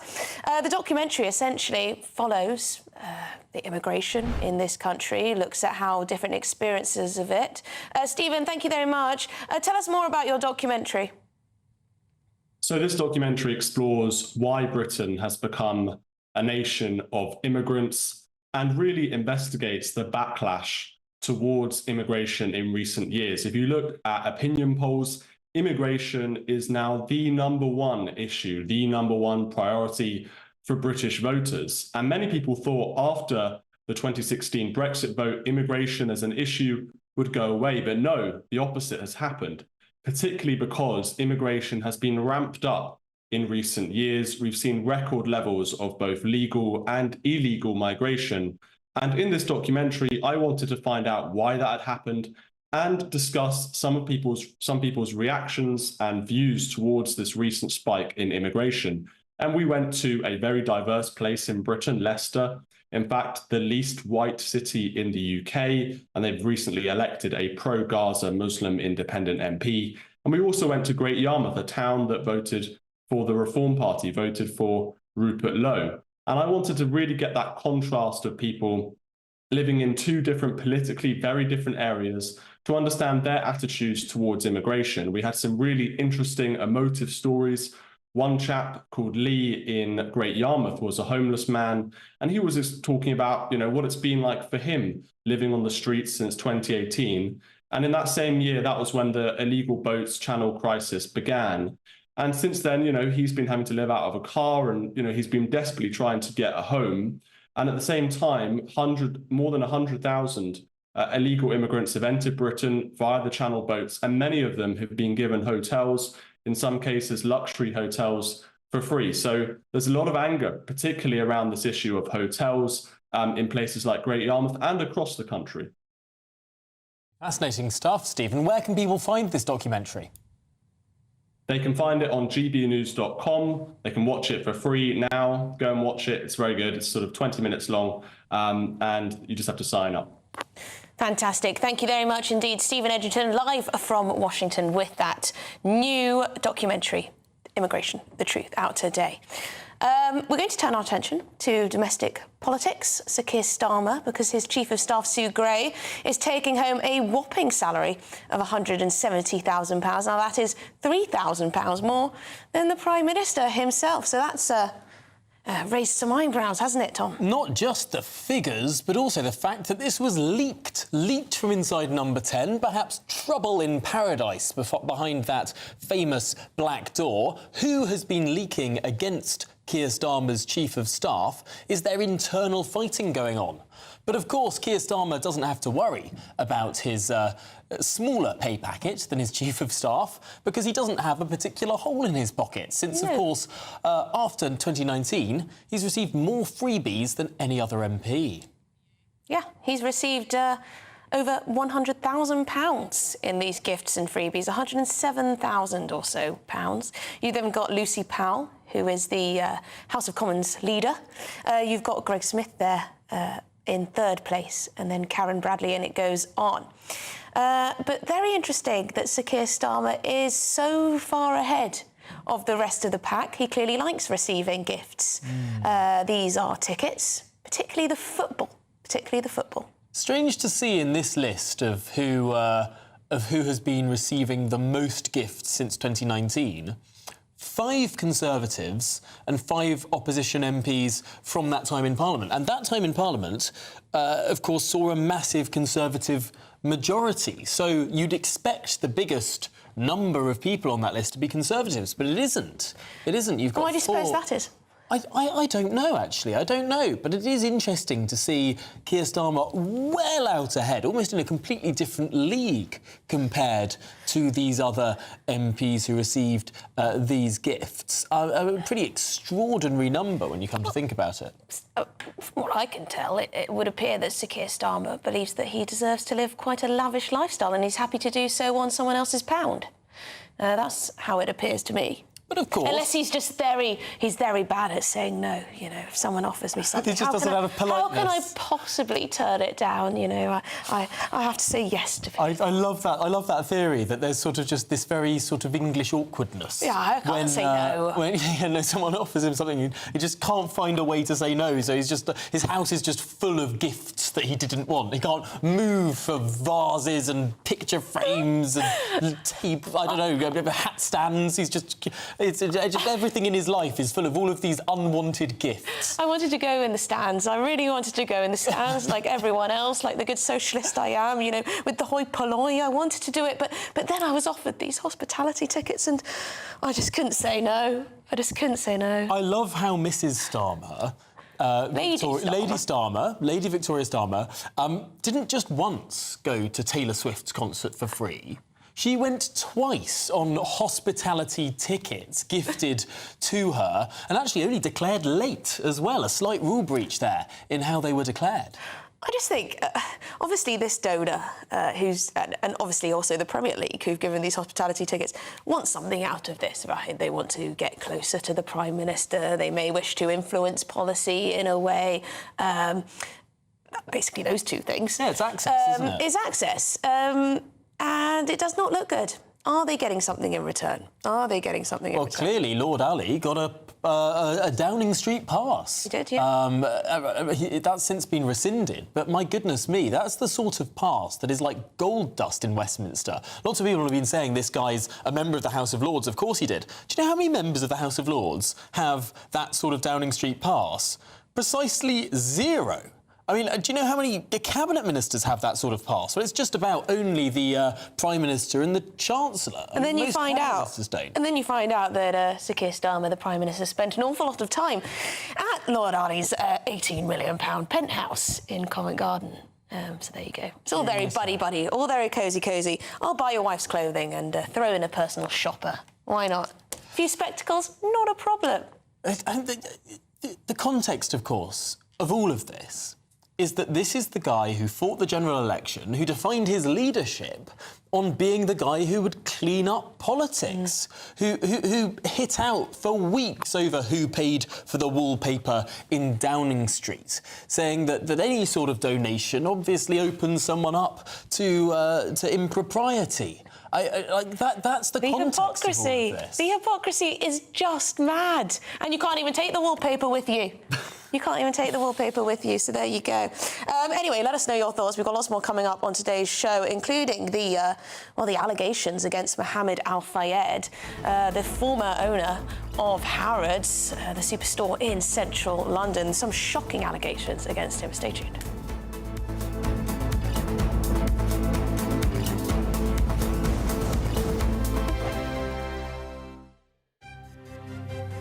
GB News Breakfast. Every day from 6 a.m.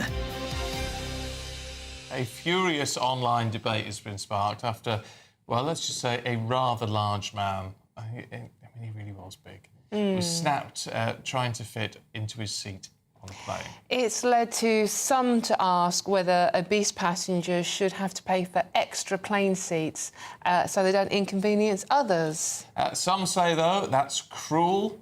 So, should plus-size passengers pay extra for plane seats? Let's talk to former presenter of Fat Families, Steve Miller, who's in Stratford-upon-Avon, and the director of All About Obesity, Sarah LeBrock, who's in beautiful Harrogate. Good to see you both this morning. Sarah, what do you think? Well, we've had this debate before with Steve and I, to be fair, and I think it's one of those things where planes are just not fit for purpose anymore. So people's bodies have been growing over the years. We know this, the obesity rates are increasing, etc.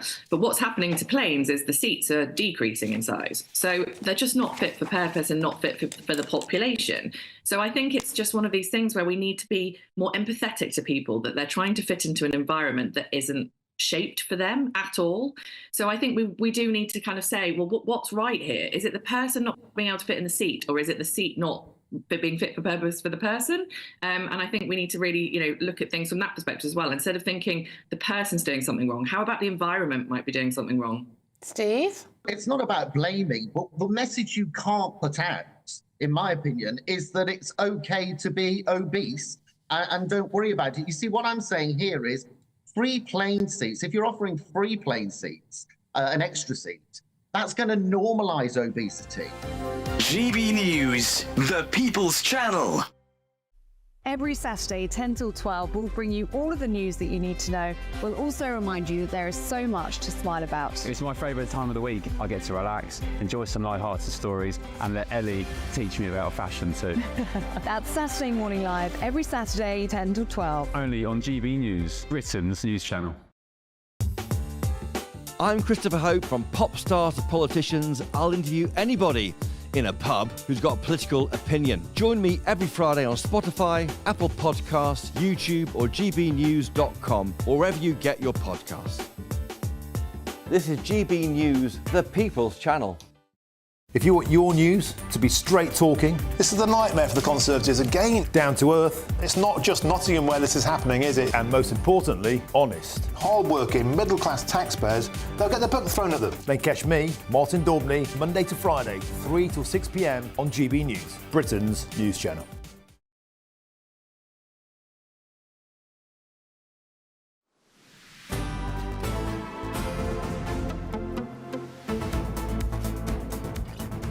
Good afternoon, Britain. It is now 2:24. Now, allegations of rape have been placed at the door of former Harrods owner Al Fayed.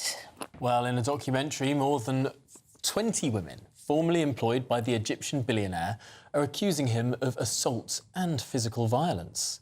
In response, the current owners of the luxury department store say they are utterly appalled by the revelations and say that Harrods is a very different organisation today. Well, joining us now is journalist and broadcaster Lee Purvis. Thank you very much indeed for joining us to talk about this. What do we know about these new allegations that are in this BBC documentary? There have been allegations in the past about this man. That's right, there has been. So the very latest is obviously the police are taking these allegations very seriously. And as you know from previous claims regarding other high-profile members that we've seen over the last couple of years, one person tends to come forward and this has an influence on other people and, does help them to feel a bit braver about coming forward. Obviously, these allegations have been taken very, very seriously. The Harrods department store is actually has been very, very quick and is constantly putting out comms around this story. And a lot of people in the industry, I worked at a showbiz reporter in the early 2000s, some people did hear certain rumours at the time, and yet some people are very surprised by these latest accusations. Mohammed Al Fayed shot into the public consciousness, perhaps not so much to do with him and his own personal dealings, but his son and his son's relationship with Princess Diana. That's right, and that was the capacity in which I myself actually experienced Mr. Al Fayed back in the early 2000s. We know that he was extremely close to his son Dodi, who very sadly passed away after a car crash with Princess Diana. And it was in that capacity and the sort of relationship that Mr. Al Fayed had with the British media in particular that interested me when I was working in showbiz circles. And it was actually a mutual friend who worked in the corporate world with Mr. Al Fayed, who arranged for me to have my first meeting with him. And it was really obvious to me from the very first moment that I got to know Mr. Al Fayed, how close he was to his son Dodi. And of course, his whole family have been entrenched in controversy. The whole years that Mr. Al Fayed lived in the UK, wherever he went, it was like the most brilliant media front stories you could imagine, there was always some controversy following him. What was he like as a man? I mean, reading some of these allegations, very shocking that so many women have now come forward.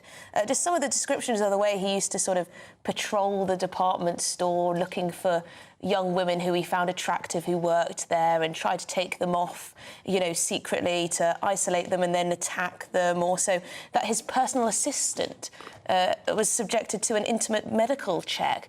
And the suggestion is that that was so that they could check her for STIs in case they got intimate. I mean, were you aware of any of this? Did he come across as a particularly sleazy man? So I can tell you there were rumours certainly before my first meeting with Mr. Al-Fayed at the time, that he perhaps liked ladies. He was a bit of a ladies' man. He was quite flirtatious. I made sure that in my first meeting with him, it was at the offices of Harrods. There was a glass partition with armed bodyguards behind throughout my first cup of tea with Mohammed Al-Fayed. It was extremely nerve-wracking and very intimidating. However, you have to remember that I was used to working in these circles, perhaps not quite as high profile as Mohammed Al-Fayed, but I was used to holding people in power to account and obviously meeting, you know, the rich and famous, and whether that was businessmen or social elites or Hollywood actors, you know, that was part of my job. However, it was unnerving, it was intimidating, and I made sure that people knew where I was, how long I'd be. I was on the phone to my sister as soon as I left. I found him extremely polite. He was extremely charming to me. I opened up about a lot of things. I wanted to know how he felt about the royal family, the British media, and also I wanted to try and get him on board to make a TV documentary behind the scenes about Harrods, which at the time would have been explosive television. And obviously we didn't know the recent claims at that time. That was very obviously not going to be the case. He made that known to me as soon as, you know, within seconds, basically. We did draw up, have a bit of a friendship. I confided in him, I laughed about the prices of buying property in London. He offered to lend me £20,000 to help me get my foot on the ladder and buy a flat in London. And this was an offer that I very politely but firmly declined. And there was a definite shift in the mood after that particular refusal on my part. And then, you know, from then we had various other meetings. I was trying to write some academic papers about his relationship with the British media and the royal family, but eventually he phased me out. Really fascinating how he offered you this loan, and when you didn't take it, that's when the relationship started to break down. It almost suggests this is someone who sort of used his wealth to sort of have leverage on people, get closer to people, completely understand why you chose to reject that offer. Absolutely. And also, I think because I worked in those circles, I did know how extremely well connected Mohammed Al-Fayed was at the time. But again, you know, he was nothing but charming and polite to me, but there was definitely an edge of intimidation. And, you know, chatting to somebody over a cup of tea, knowing that there are armed bodyguards just meters away, analysing everything you're doing, your body behaviour, your physical language, everything. And you know, and every time I met him, I did ask and insist that those meetings over tea would be at Harrods or in a public space, even in one of the restaurants at Harrods, the cafes. And I'm not entirely sure that was perhaps what he perhaps wanted. I think there were several occasions where it was suggested we'd meet somewhere else, but I was always very adamant it had to be in an open place and a public place, even if it was, you know, with armed bodyguards meters away. So you didn't get the impression that he wanted to, that he may have been looking to isolate you and potentially attack you in the way these women are explaining? I didn't get that impression that he wanted to attack me. And I think one of the other things that you have to remember at this time is I was working for a tabloid newspaper. So I think from that point of view and from his point of view, I myself was quite well connected at the time. And I think any sort of underhand dalliances with a news reporter, you know, there's an element of risk there that perhaps wasn't there or as obvious to him when it came to other people whom he had certain other powers over. Yeah, people like women, young women working on the sales floor who don't have, any contacts elsewhere. Thank you very much indeed for sharing your experience of this man, Lee Purvis. Thank you very much, journalist and broadcaster. Very interesting. Really, really very interesting fascinating. insight. And it's funny because, of course, this is such a shocking story, but in some ways it's an unsurprising story. I think a lot of people imagine that's sort of what he was like. That's what a lot of these sort of very, very rich and slightly isolated people are like. And the throwing around of the money as well. Yeah. Anyway, this is Good Afternoon Britain on GB News. We've got lots more coming up on today's show. We are going to be talking about the bomb attacks, the walkie-talkie bomb attacks across Lebanon after the news headlines.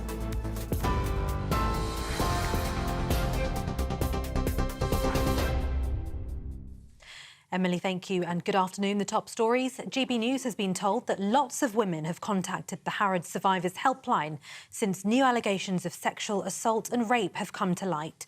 5 women have told the BBC that they were raped by the former Harrods boss Mohammed Al-Fayed when they worked at the luxury London department store. The BBC's heard testimony from more than 20 female ex-employees who say the billionaire who died last year, aged 94, sexually assaulted them, including rape. The documentary and podcast Al-Fayed Predator at Harrods gathered evidence that during Fayed's ownership, Harrods not only failed to intervene but helped cover up abuse allegations. Harrods' current owners said they were utterly appalled by the allegations and said his victims had been failed, for which the store sincerely apologised. The Bank of England has left interest rates unchanged at 5%, but said it could reduce borrowing costs gradually over time if inflation stays low. 8 of the 9 members on the bank's Monetary Policy Committee voted to keep the UK base rate unchanged. The decision to pause comes a month after the central bank cut rates from 5.25%, instigating the first reduction since 2020 and delivering good news to borrowers facing higher costs. A health watchdog has warned failings in NHS maternity wards are more widespread than previously thought. A review conducted by the Care Quality Commission rated almost half of services as inadequate or requiring improvement. Only 4% were classed as outstanding and 48% were rated as good. Health Minister Baroness Merrin says the findings are shocking. Women definitely deserve better. And we are committed to looking at all of the recommendations within this report. We are also ensuring that those maternity trusts who need to do better are identified early on and are getting support to improve. And we are also going to be recruiting thousands more midwives, some of them being trained from new. But I also would appeal to midwives who've left the NHS. And those are the latest GB News headlines for now. There's more news in half an hour. For the very latest GB News direct to your smartphone, sign up to News Alerts by scanning the QR code or go to gbnews.com/alerts.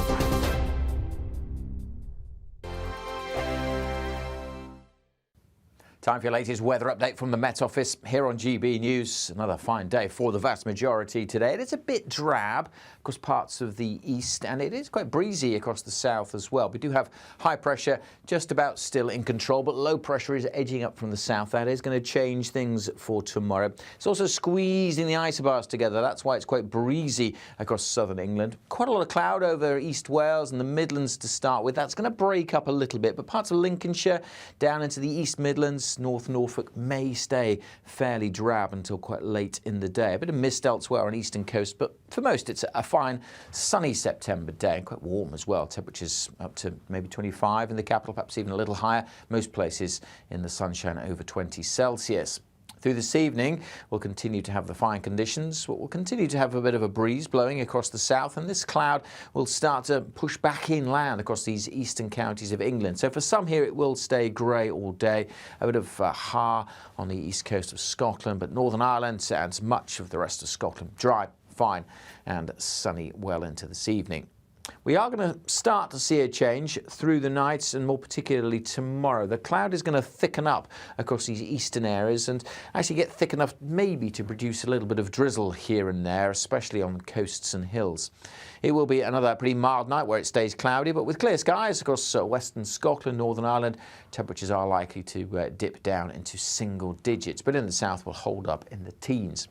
Tomorrow is a similar start. In fact, it's going to be a grey start for most. Some drizzle over the Pennines and on the coast of northeast England, southeast Scotland. Then it brightens up, but then, particularly from late morning onwards, the likelihood of some heavy showers across the south. May even catch some afternoon thunderstorms. They could provide some big downpours across the south by the end of tomorrow. But again, further north, many places in the west, fine and sunny. The latest GB News travel. Good afternoon. Hello to you. I'm Jules Buckley. Cumbria, the A684 between Furbank and Kendal is blocked and queuing.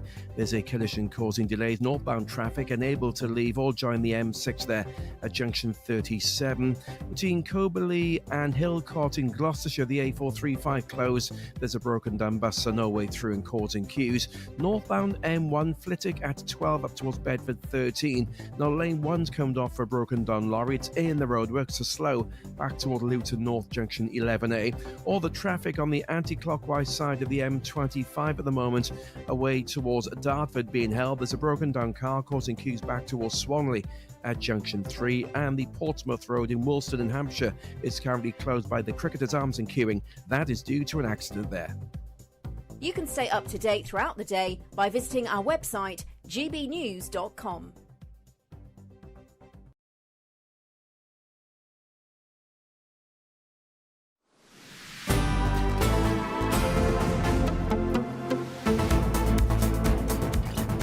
Good afternoon, Britain. Welcome back. It is now 39 minutes past 2, and we've got lots more coming up, so do stay tuned. But we do also have Martin Dobney up at 3 o'clock, and he's here to tell us what's up on his show. Martin, what have you got planned then? Well, following from your excellent coverage, all eyes on Dublin today. Ireland is full of thousands of working class protesters who the media and politicians have slammed as being far right, of course, of being racist, of course, taken to the streets, saying they've had enough. I'll be joined on the show by those protesters and also senior political figures involved in the Ireland is Full movement. A protest precipitated by 6 arson attacks on a proposed asylum seeker site just outside of Dublin, and also a knife attack on children, and a pensioner robbed in her own home by a bogus council worker. Dublin is at boiling point. We'll be live throughout the show till 6. Later in the show, I'll be joined by an astonishing man, a former paratrooper who's in Arnhem 80 years ago this week. Operation Market Harbour, of course. Market Garden turned the tide of World War II. An astonishing story of a downed soldier whose DNA was recovered from a site in November 2022, finally identified and laid to rest with his brothers in arms, his comrades, 80 years after he was killed on those battlefields. An astonishing story. And also, to be or not to be cancelled. The woke version of A Midsummer Night's Dream gets the chop in Manchester because of its free Palestine and trans rights chants. I'll be joined by the Daily Mail's Quentin Letts. I think you can guess what he has to say on that matter. Action-packed, 3 till 6.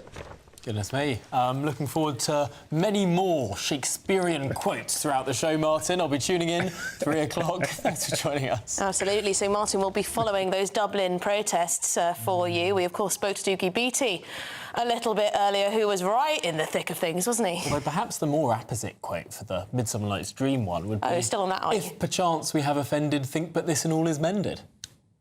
You just wanted to say that, didn't you? That these visions did appear... Well, yeah, anyway. Any more?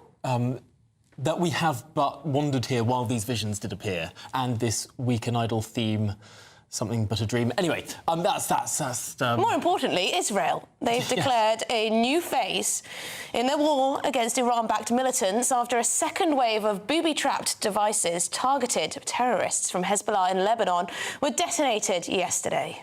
20 people were killed and more than 450 injured when rigged walkie-talkies exploded in a second attack that is widely believed to have been carried out by Israeli intelligence. Yes, this comes as the Times of Israel reports that several explosive-laden drones struck northern Israel earlier today, with several people said to have been injured.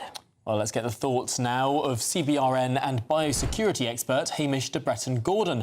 Hamish, this is a fascinating form of warfare. It sort of reminds me of the harebrained schemes that British intelligence came up with in the Second World War, or indeed the sort of CIA schemes of exploding cigars and whatnot that they attempted to use against Fidel Castro. The question, though, is it legal?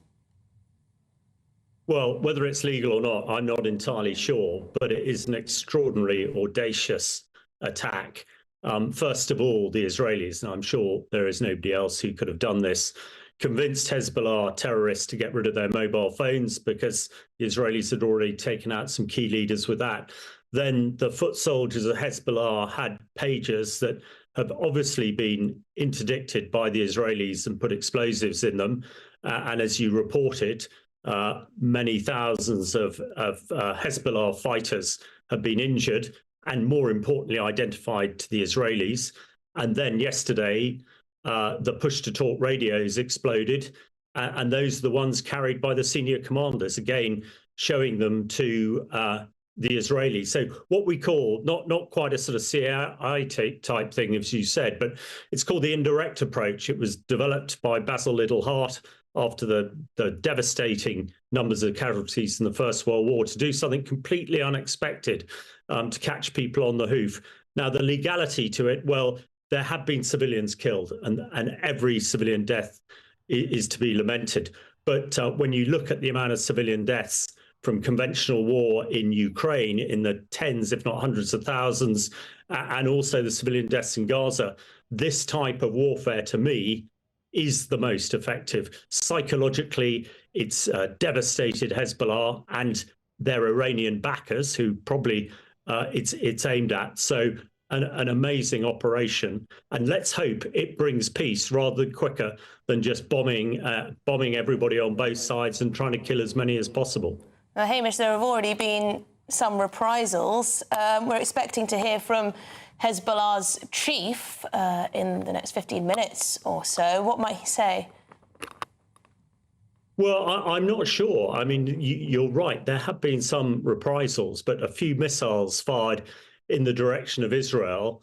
And when you think the command and control, the way Hezbollah directs its troops has been absolutely devastated. They're now going back to 19th century communications, pen and pencil and runners, which again is very obvious to the Israelis, whereas Israelis still have 21st century type activity.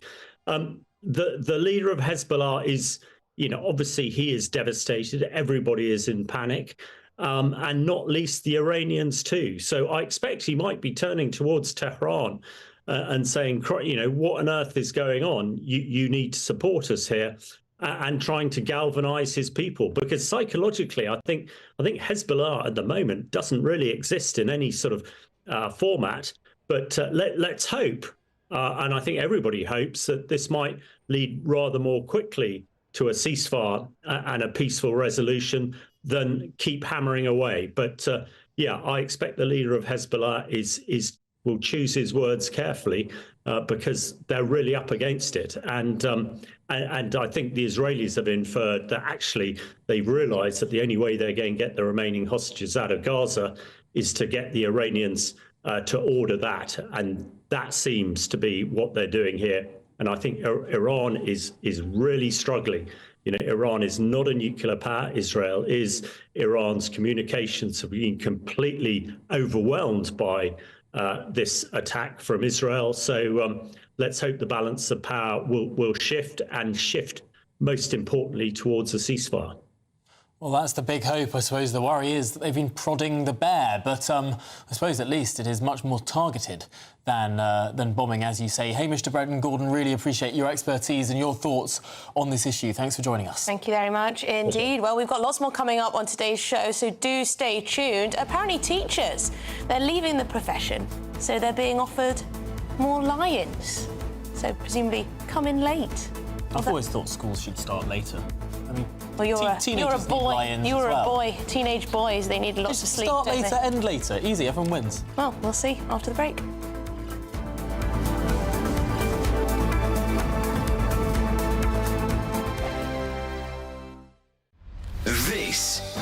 GB News, Britain's news channel. More than half of people aged 50 and over feel happier from having a friendship, and 46% feel a sense of belonging too.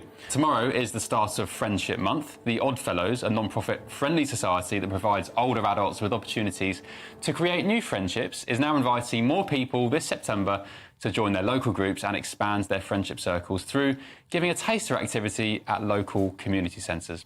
We're joined now by Jane Nelson, who's the CEO of Oddfellows. Good morning, Jane. Thanks for joining us. As someone in my mid-30s, I've even noticed as well that my own friendship group has diminished over the years as kind of, you know, people get married and have kids and they kind of drift apart and don't make time for each other. How important is it to have friends separate to your family? What benefit does that bring you? As you do get older, you do lose friends for a variety of reasons. Either you lose touch or they have an illness or they pass away as you get older. The stats show that people love spending time with their friends. It always takes somebody, doesn't it? Somebody's got to make that first step to send a text to say, do you fancy meeting up for coffee, or do you fancy going to the pub, or whatever the arrangement's going to be. But sometimes somebody always has to make that first step and text or phone. And I think the other key thing is it usually tends to be the same person, but that doesn't matter as long as that connectivity is made, because that's what you need. You need the connectivity. If you think about when we were children, we'd go around the playground and say, will you be my friend? Well, we don't tend to do that as we get older. But be brave, look on Oddfellows website, see all the amazing events we've got on, go to see what's going on in your area, oddfellows.co.uk, or you can telephone 0800 028 1810, and our team will be more than happy to point them in the right direction of their local events, and there's so much going on, 300 going on. GB News, the People's Channel.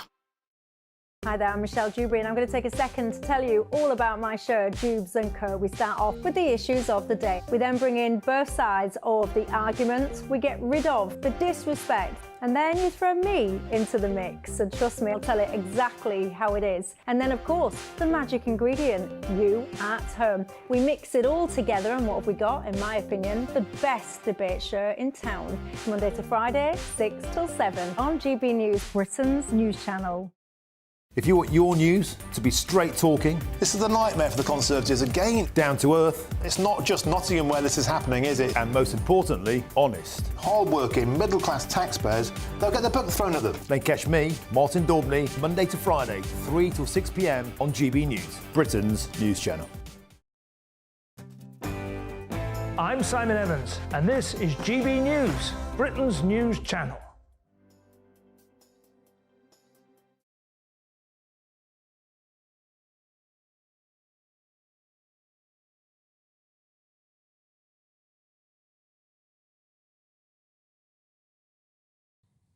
Good afternoon, Britain. It is now 2:50. Now, schools in England, they're offering a variety of perks for teachers, such as a 9-day fortnight. And so, presumably, you do 10 5 days and then usually. 4. Yeah. OK. And weekly lions to attract new teachers and to retain the teachers they already have. Well, with the teaching profession facing severe recruitment and retention challenges, schools are exploring ways to compete with other sectors, though experts argue more is needed to address the recruitment crisis. OK, well, joining us now to discuss this is education consultant Callum Robertson. It seems that in trying to recruit and retain more teachers, what they're saying is you can work a bit less. I think that's potentially an uncharitable approach to this. We know for a fact a lot of teachers leaving a profession, and that the profession just physically does not have enough staff to teach kids effectively, and as a result,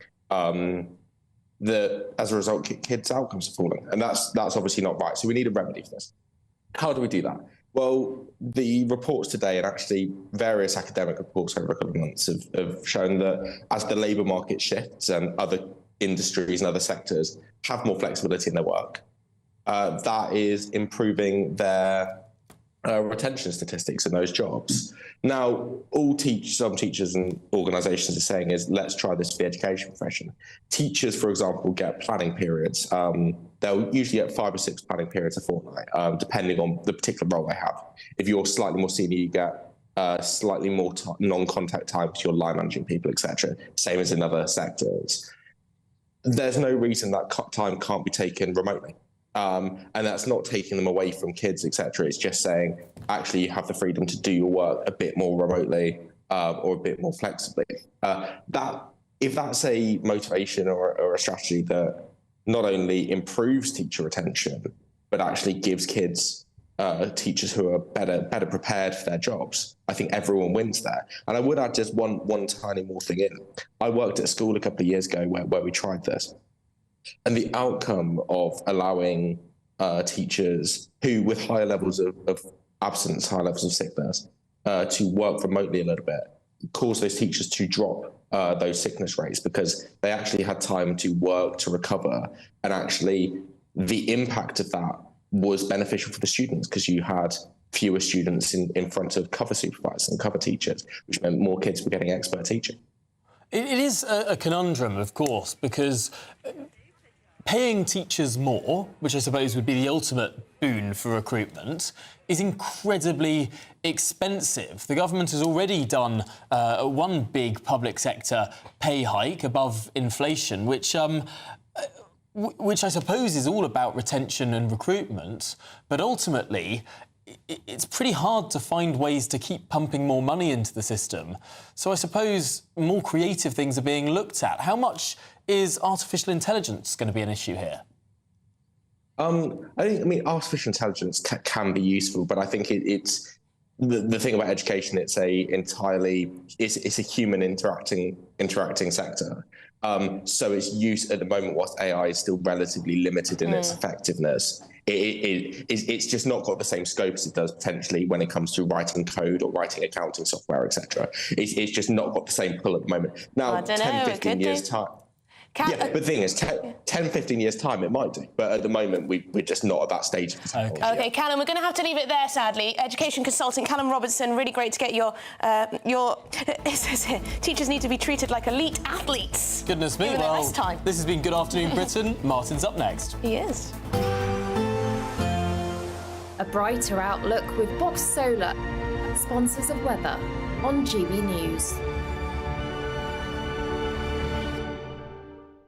Afternoon. Welcome to your latest weather update from the Met Office here on GB News. Tomorrow, again, likely to start pretty grey. Most of us seeing some sunny spells, but a big change in the south where we are going to see some thundery showers developing. High pressure is still in control, but low pressure is just getting a little closer. As the isobars squeeze together, it's made for quite a breezy day across the south, and that brisk breeze will continue, and it will bring back the cloud in from the east as we go through the night. So that cloud spilling back over the Midlands, northern England, into parts of East Wales. Western Scotland, Northern Ireland generally stays dry and clear, and it'll turn quite chilly here with temperatures into single figures. Double digits elsewhere. That cloud thick enough for a little bit of drizzle on the coasts across the northeast of England and eastern Scotland and over the Pennines. Also during Friday, quite a grey start in the east, but plenty of sunshine, I suspect, again across the west coast of Scotland once any early cloud has disappeared. Generally a fine day to come across Northern Ireland and northwest England, but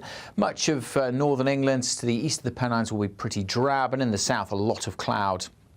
Certainly to start with. There may even be one or two showers across the south early on. Certainly as the day goes on and the cloud breaks up, we see a bit of sunshine. That is likely to spark further heavy showers from late morning onwards across parts of the Midlands, southern England and South Wales. Some heavy downpours are likely through the afternoon and into the evening time. Hail and thunder a possibility too. Staying quite grey in parts of northeast England, eastern Scotland. Cool here, quite warm in western Scotland. Quite warm again in the south, but we do have to watch out for these thundery showers. As I say, the Met Office have issued a yellow warning for those thunderstorms, and they're likely to continue into the evening. We could well see further heavy and thundery showers on Saturday as well. Check out the Met Office website for details on the warnings. That warm feeling inside from Boxed Boilers, sponsors of weather on GB News.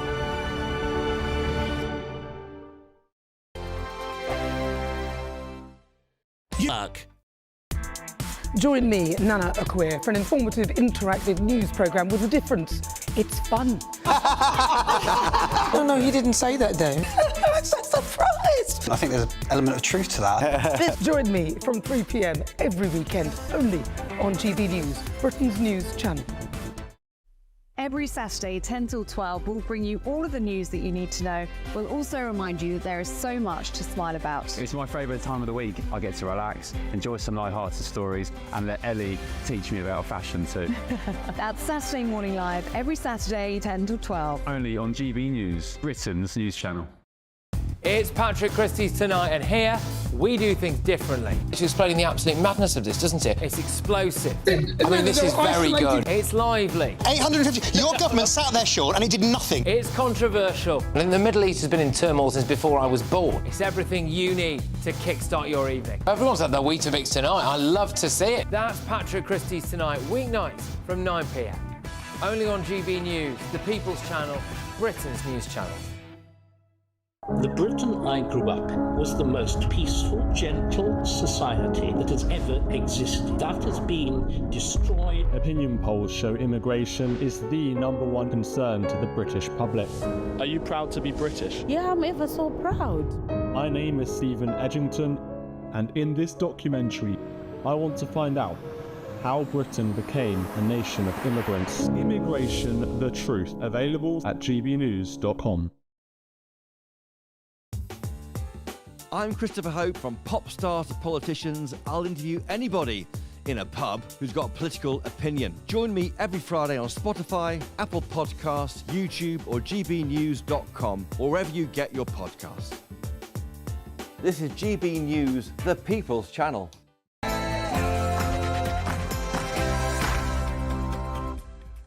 A very, very good afternoon to you. It's 3 p.m. and welcome to the Martin Daubney Show on GB News. We're broadcasting